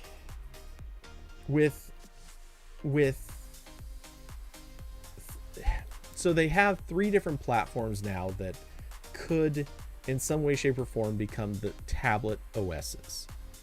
They have Android, they have Chrome OS, and they have Fuchsia. When I look at these three, the things that stand out to me, Chrome OS, they started it, and I think they started it with, as I did see that this article at least discusses it, they started it with the goal of making something that basically is easy and quick to set up, has very little attackable surface, and so effectively it is more secure. And basically they wanted something that would have a low effort to learn and use. It would be easy for anyone to pick up and kind of turn into their baseline computer. I appreciate that as an intent. The problem was, I think they outgrew it, and this has turned into at least something of a weak point for Chrome OS. Actually, it's turned into many weak points for Chrome OS, but that's neither here nor there. With Android tablets, I think that was a situation. Well, actually, let me throw in one more kind of emphasis on Chrome OS. The thing is, I think they started it with this really good, very smart intention, but at a certain point, they've managed to kind of wrap themselves up in this good intention, and the intentions, or rather the platform, was not designed to grow with the intentions. It was designed to always be what it was, and everything since then has felt like a bandage. They just keep adding little bits and pieces to it to make it more like a regular desktop OS, and in the process they've kind of thrown out the thing everybody considered to be the biggest win with a Chrome tablet. Android was kind of, I mean, in every way it was the opposite. Android is this thing, they put it out there, partners decided to ship it, but consumers didn't exactly buy it up. They weren't jumping on this thing or falling all over themselves to get at it. So I kind of look at that, and I think Google gave up on it mostly because there wasn't a large enough footprint for it to matter. And let's be honest, the same would probably happen with Chrome OS. The footprint is larger, but in practical terms, it's not as huge as they kind of made it out to be. And who cares if it is, if people still aren't really using it that much? Like, they're not putting it to a ton of use. But with Android tablets, the issue that's kind of emerging from this is they keep trying them and failing. They keep trying and failing. But they don't have any responsibility to keep Chrome, or to keep Android tablets alive. And that's kind of the problem. They have no real responsibility to this. Whereas with Chrome OS, like, they have support contracts. Google cannot abandon Chrome OS on a dime. They would get sued into oblivion. But at any time they can say, well, you know, we tried several times with tablets built with Android, let's just stop wasting our effort. And then there is Fuchsia. Looking at Fuchsia, I kind of think this is a thing, they see it as a potential future path forward with a lot of different platforms or form factors. Whether they will or not, I don't know. That's just guesswork. But some part of me wonders if tablets are gonna have to go through a Fuchsia cycle before they get much further. I don't know. it just feels like Google has committed itself to 3 different platforms, and all 3 of which could become their tablet platform of choice, but they won't commit to any one of them actively. They're just going to remain perpetually committed to having 3 of them, which is not helping anybody. I don't know. It just doesn't sound right. Anyway, so yeah, I don't think I have a lot else to say on that. And no offense to JR, but yeah, I'm sure this is a good read, but I'm not gonna sit here and parrot back the whole thing. Besides, I'm feeling my voice wearing thin already. Let's see. So, doing a quick check to see if there are any other comments.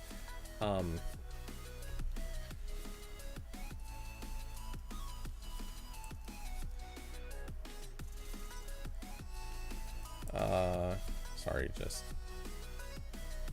just realized I wanted to send a quick response to something. Okay. Let's see. So, funny enough, we have made it to 15 minutes, so the world will not end.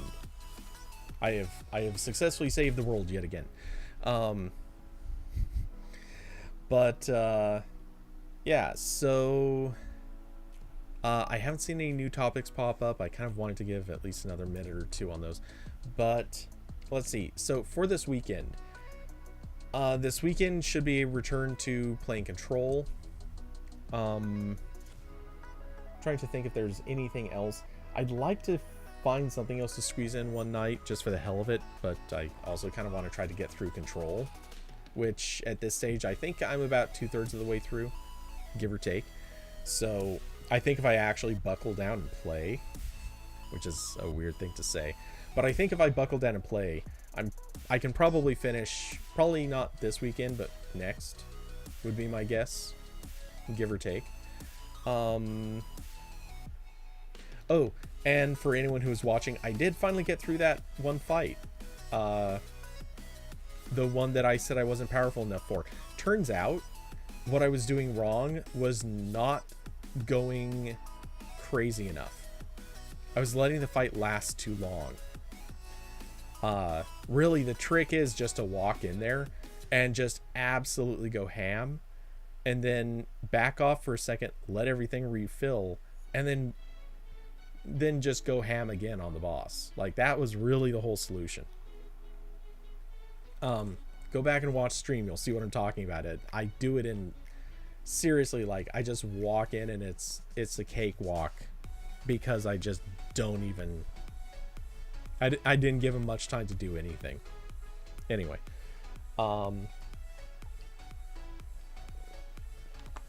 let's see. As usual, we'll see each other in Discord. So trying to think if there's anything else.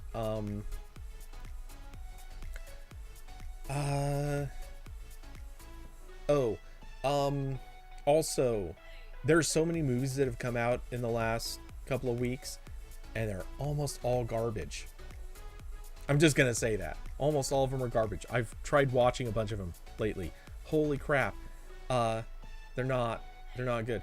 Austin, Galaxy 22 Ultra update. Are you asking about the one I ordered? Or is there something about the S22 Ultra getting an update or something like that? If you're asking about the one I ordered, we'll just, the summary on this is I'm not going to end up getting an Ultra after all.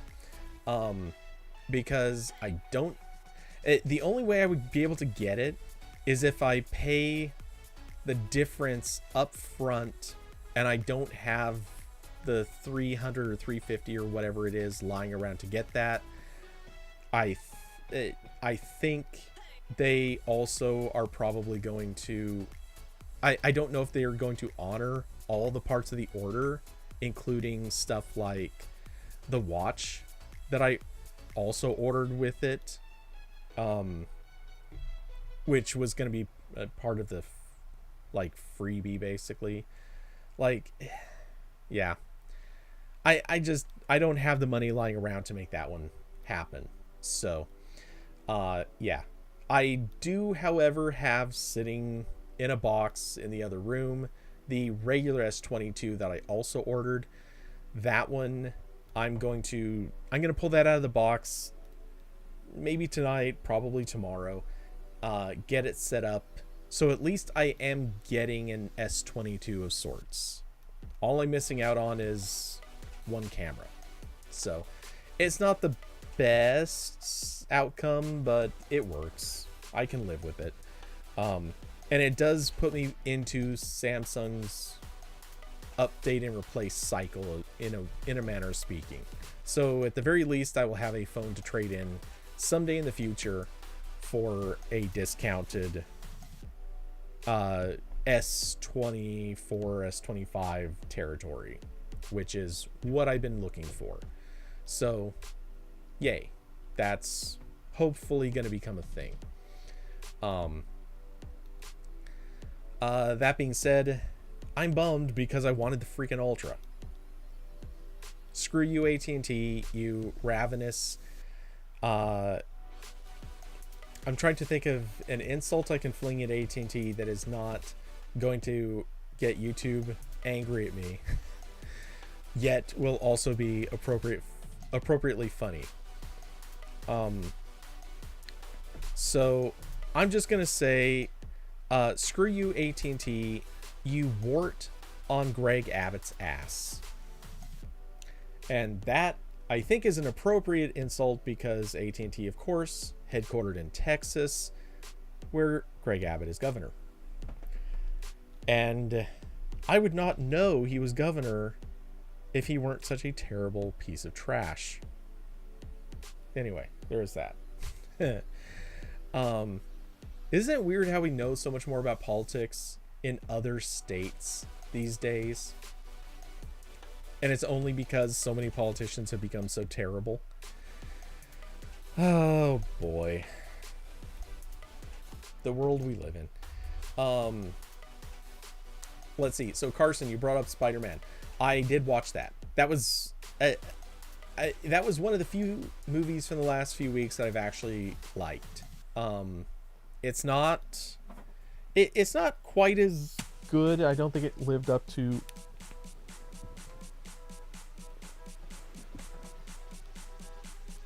thought I heard something behind me. Anyway, I don't think it quite lived up to the hype that people had for it, but it was still good. So I'm not complaining. I liked it. And I'm waiting because I'm sure they're obviously going to fix the situation they created at the end of it. I won't spoil it in case people haven't seen it yet, but yeah, the situation they created at the end, obviously they're going to fix that. I'm just curious how. Also, man, Sony playing nice with Marvel is such a weird experience. Oh yeah, okay. Let's see, what else was there? Also, strictly speaking, it is the only good Marvel movie I have seen in a long time. Which is kind of a shame, because Shang-Chi was not good.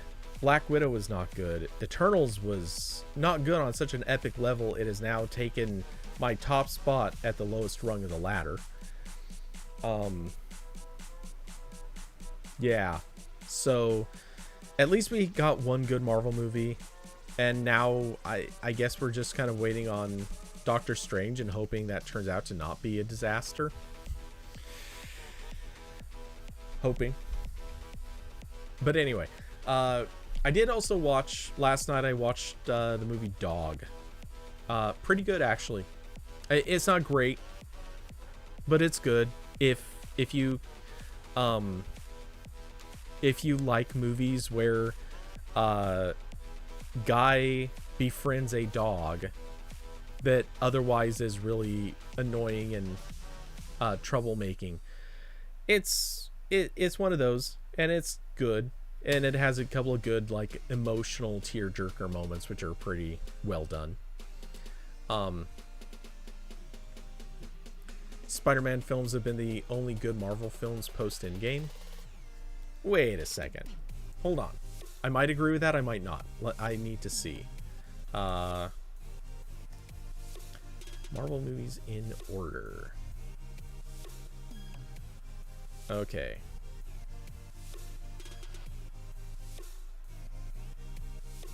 Thank you, Rotten Tomatoes, for providing whatever. Oh, this has them in the wrong order. Okay. We don't, because this is putting Black Widow here right after Civil War, and that's obviously wrong. So screw you, Rotten Tomatoes, you suck. Is there any chance Games Radar put it in the correct order?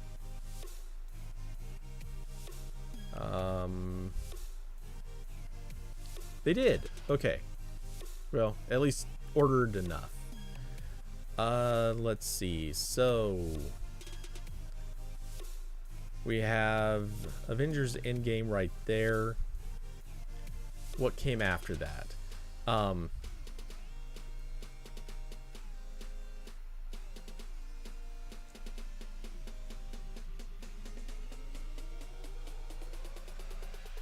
Okay.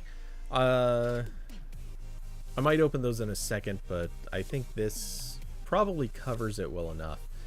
Let's see. So I'm going to exclude the series because WandaVision was novel, but it wasn't actually, I don't feel like I can call WandaVision good. It was just novel. Falcon and Winter Soldier I haven't actually seen yet, and I haven't watched Loki yet either. I want to. I'm going to watch both. I just haven't gotten to them. I haven't even heard of What If.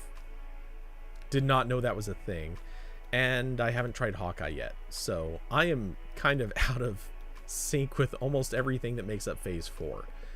But I saw Black Widow. It was, like I said, not good. Shang-Chi was not good. Eternals was epically not good.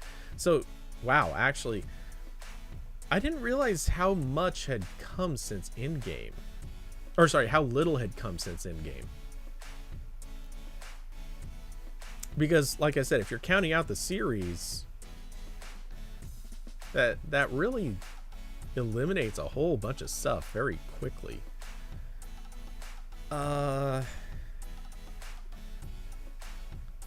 Pandemic problem? Yeah. Or probably. Yeah. I mean, pandemic factored in. It slowed some of this stuff down. Obviously, like, Black Widow was supposed to come much earlier than it did. But yeah, I don't, honestly, the thing is, I don't think this is about the pandemic. I think this is just due to Endgame. I'll try to avoid spoilers as much as I can, but due to Endgame, they lost a couple of major characters. Actually, they lost a few major characters. And as a result, they had to, they're trying to make a couple of, well, and to be specific, they lost some main actors. In point of fact, I believe they lost at least 4 main actors. Well, it's guaranteed at least 3. 3 of them are, well, 2 main actors, one who was kind of supposed to become a main actor. And that's the one I will say just because there's no spoiler to it, but Chadwick Boseman passed away, so Black Panther is just out. But seeing as they lost him, plus 2 other main actors who decided to, I guess there's not much of a spoiler there either, because they one supposedly is quitting acting. The other one made a very public statement about quitting Marvel. So I don't know. I still won't say it for the... Wait, what the hell? Oh, jeez. I hate people. So it's been out 3 years now. You can talk spoilers. Well, spoilers aren't really that important. I'm just gonna center on the point of they lost enough major characters that I think they're trying to bring in as much lore as possible so that they can roll phase 4 back into stream. The problem is, in doing that, they are trying to make WandaVision happen, or tried to use it as a connective tissue, but it's probably not going to have a season 2 due to storyline elements. I just don't see a reason why that's going to... Like, she was already a major character. Now they're just making her a central character, or moving her to the center. Falcon and Winter Soldier, honestly, I again, without seeing it, but I feel like this is just them sort of just trying to move that almost out of the main storyline. I don't know. I'm not really sure what that show's trying to accomplish. Loki, I think that's probably going to be a setup for their next Avengers movie.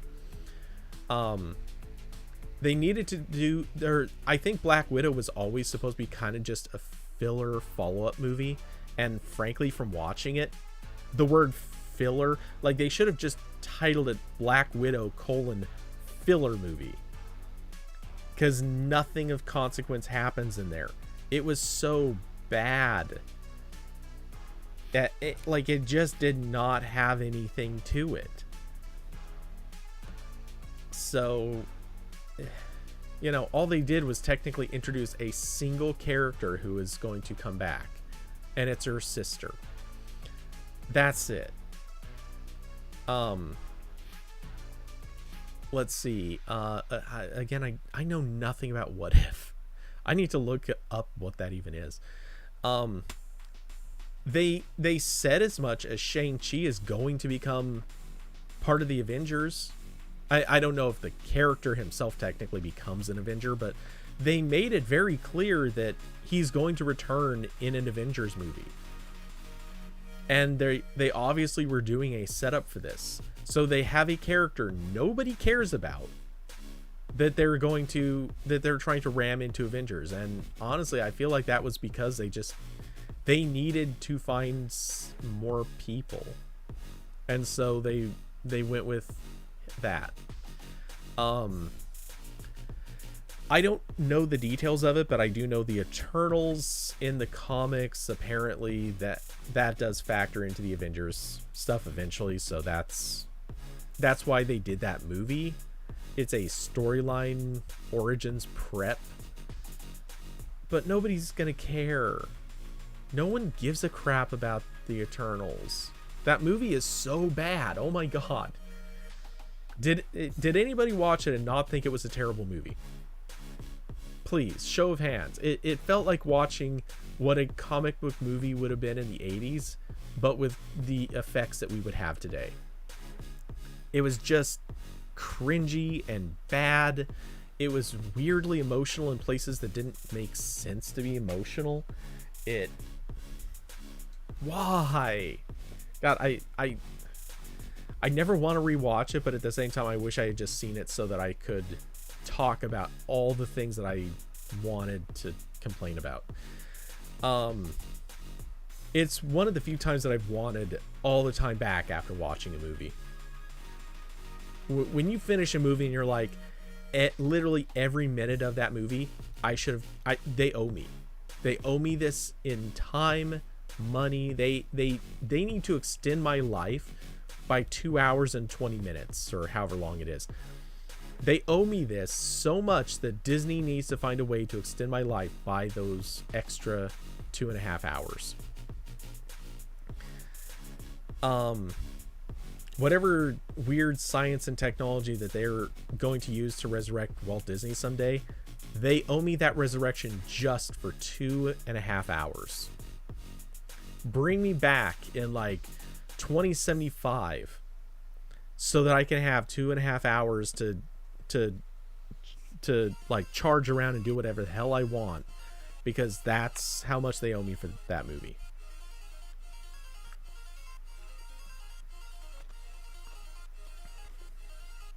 Anyway, so yeah, Spider-Man No Way Home turns out easily, yeah, it's impossible not to agree. That was by far the best movie that has come out since Endgame.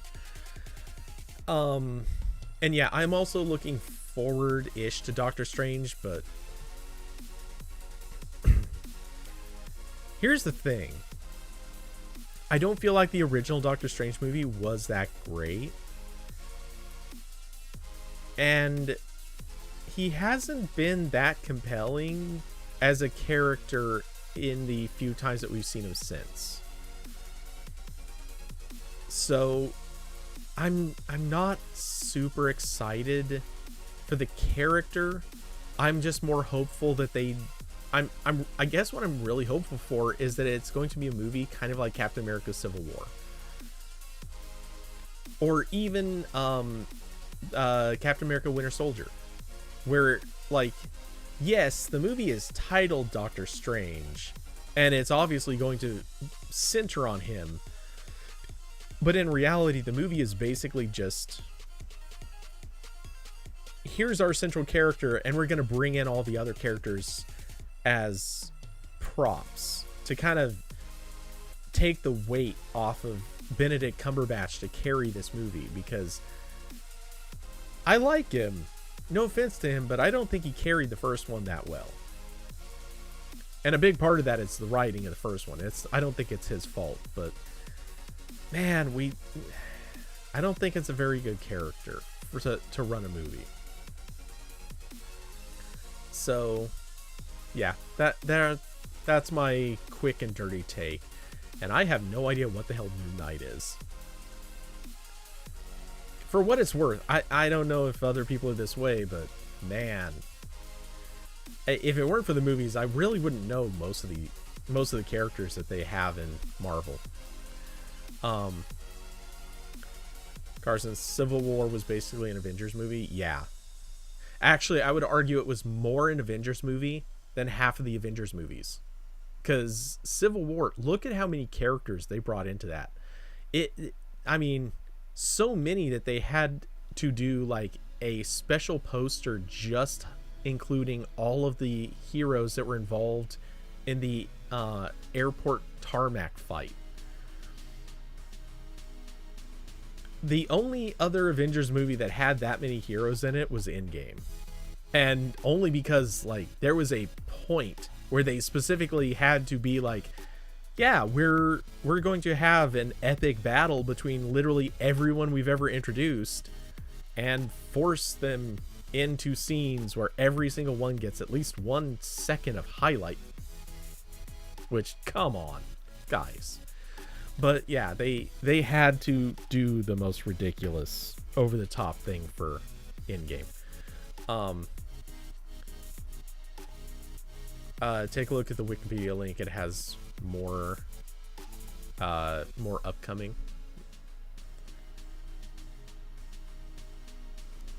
Okay, so the phase 4.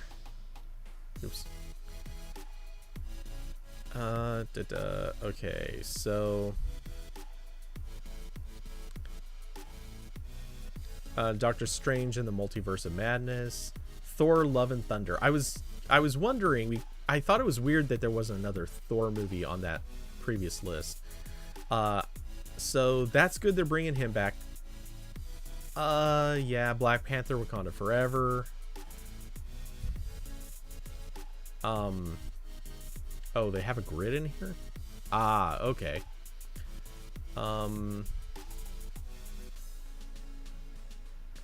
Alright, so the Marvels. I don't know a whole lot about that one. I knew there was another Guardians movie coming, which is good. Well,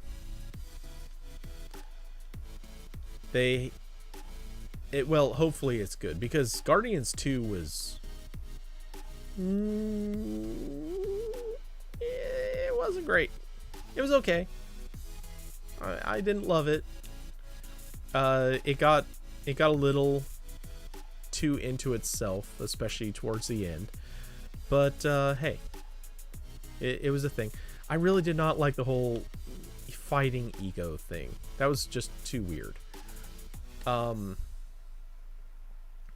Let's see. Yeah, I have no idea what the Marvels is. Ant-Man and the Wasp, Quantumania. I kind of felt the same way about Ant-Man and the Wasp. The first Ant-Man, incredible. Loved it. They did such a great job on that. The second, I didn't hate it, but I wasn't in love. It was missing something. And I really like, what's her name? Not the person you're thinking of. You are guaranteed thinking of, oh man, I had her name in my head. Evangeline Lilly. Yeah, she's fine. I don't really care, but the villain, I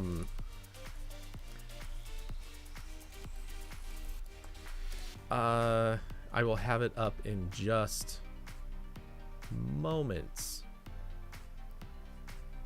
Where is she? Hannah John Kamen. Which of course everyone will know her from the show Killjoys. If you've seen Killjoys, if you haven't seen Killjoys, great show for at least the first 2 seasons. Things got a little iffy later, but love her.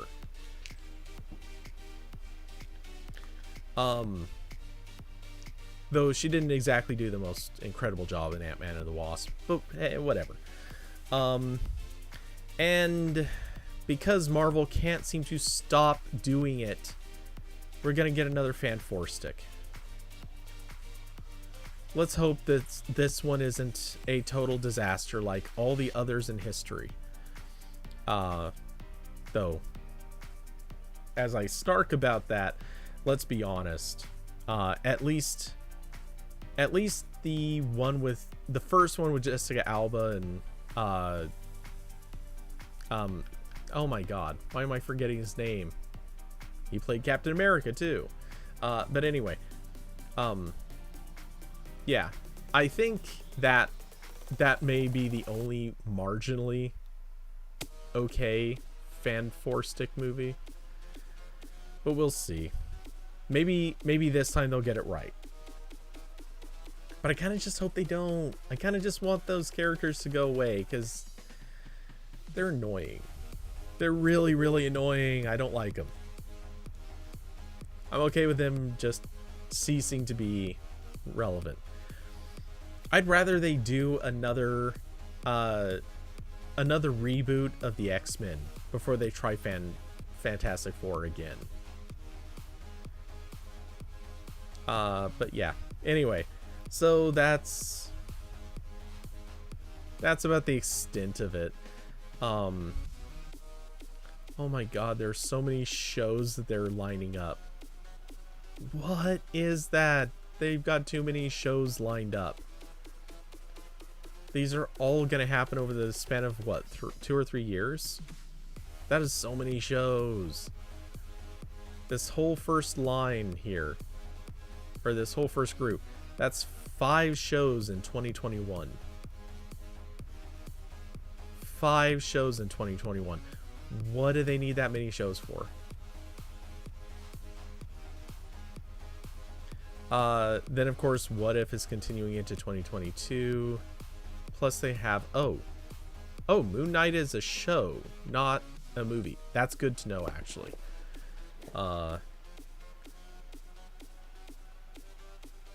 They're going to do the Guardians of the Galaxy Holiday Special. Did they learn nothing from what Star Wars did?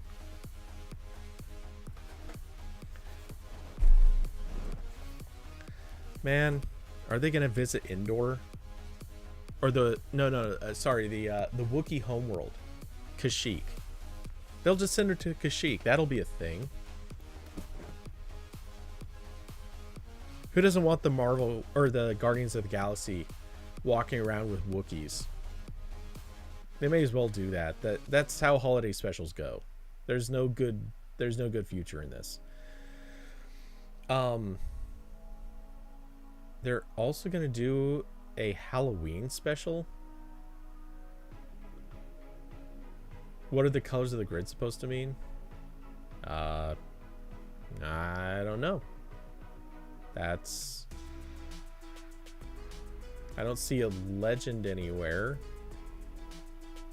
And hovering over them did nothing. I think it might just be for visual distinction.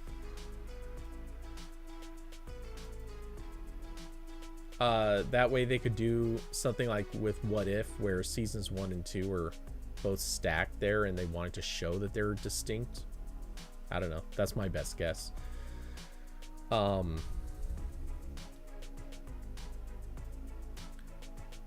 Let's see. I don't know why, but weirdly, I'm less bothered by the Halloween special.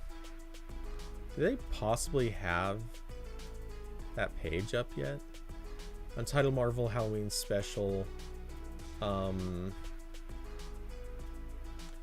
Intended to be the first television special in the Marvel Cinematic Universe, sharing continuity with the film's franchise. Premise: a man named Jake tries to protect his family, his small town in Arizona, and himself after becoming the new werewolf by night. Okay. Gail Garcia Bernal and Laura Donnelly have been cast in undisclosed roles. I don't think I know either of them by name. Bernal is said to be playing a werewolf character. I mean, I can kind of see this dude doing wolfy crap. What else has he done?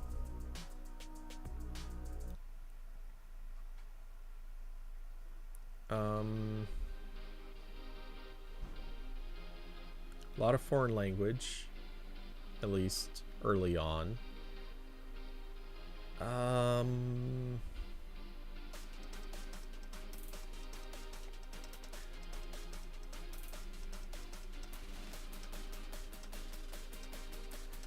I don't see a lot of stuff I recognize.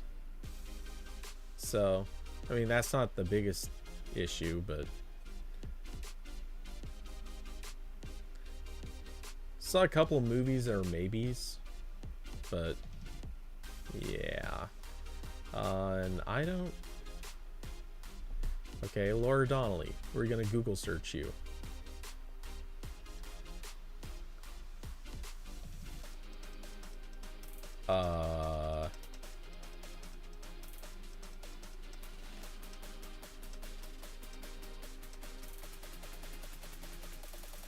I don't know, she looks a little familiar, but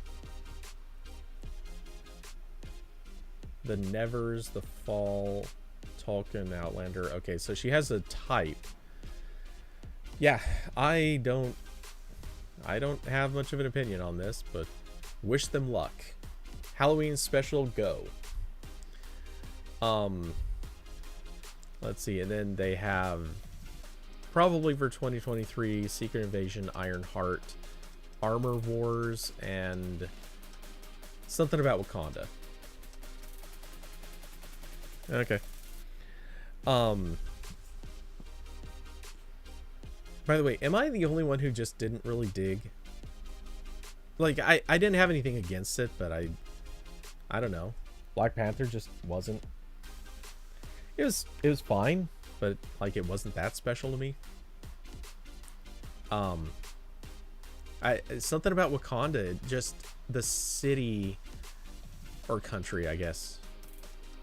it just, I don't know, it just felt like, I don't know how to say it. It just feels like a lazily written concept city. I don't know. We discovered this ore, and it allows us to do crazy technology, and screw the rest of Earth.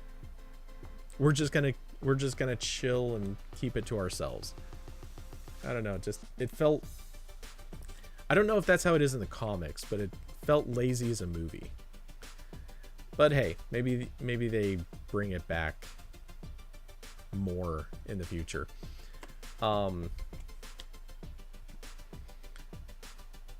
right, so I don't know. At this point, my voice is actually, I can feel it going. So I think I am going to wrap it. Trying to think. Oh, the one movie, just kind of shifting back to movies. The one movie I am looking forward to, it just came out a day or two ago, Death on the Nile. It is Gal Gadot plus a bunch of other people. But it looks really interesting to me. I have not watched it yet, but I almost watched it last night. I'll probably actually watch it maybe tonight. I don't know. That I've got a couple of things I want to try to get done, so it might not happen tonight, but maybe. One way or another, I will be watching that by the end of this weekend. Have I watched Batman? No, I have not, because at least last I checked, it's not out in. It's still exclusive to theaters, I believe.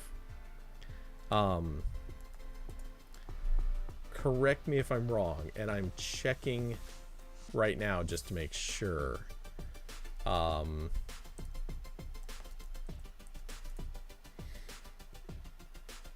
The fact that it didn't come up in that search is a pretty good hint.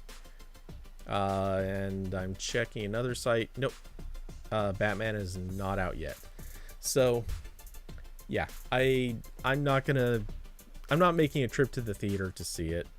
And from what I heard, a lot of people are saying it's good, but not like a rush out and go see it kind of level of good. It's just a good movie. Oops. Huh. You guys can't see where my mouse cursor is, but apparently if I click on the space to the right of that Batman mobile smartphone finger ring grip holder stand, but apparently to the right of that is a banner that is entirely white. If I click on that, it took me to that page that I just accidentally browsed to. That's kind of weird. But yeah, I'm just waiting until the Batman comes to theater, or comes to streaming. I'm sure it'll be fine. I want to watch it. I'm just not going to go to theaters for that.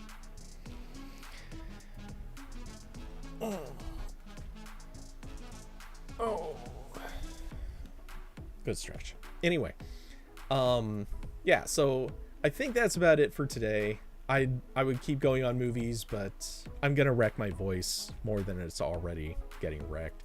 So thanks to everyone for coming by, hanging out, being part of the conversation, watching and chilling with me, chatting about technology, getting me rambling about the weird, I guess, install practices I have, where I do things the hard way because I like it that way. But I hope you all have a wonderful rest of your week and stay out of trouble. I will see you all in the Discord, and with that, I wish you all a good time and good night, everybody.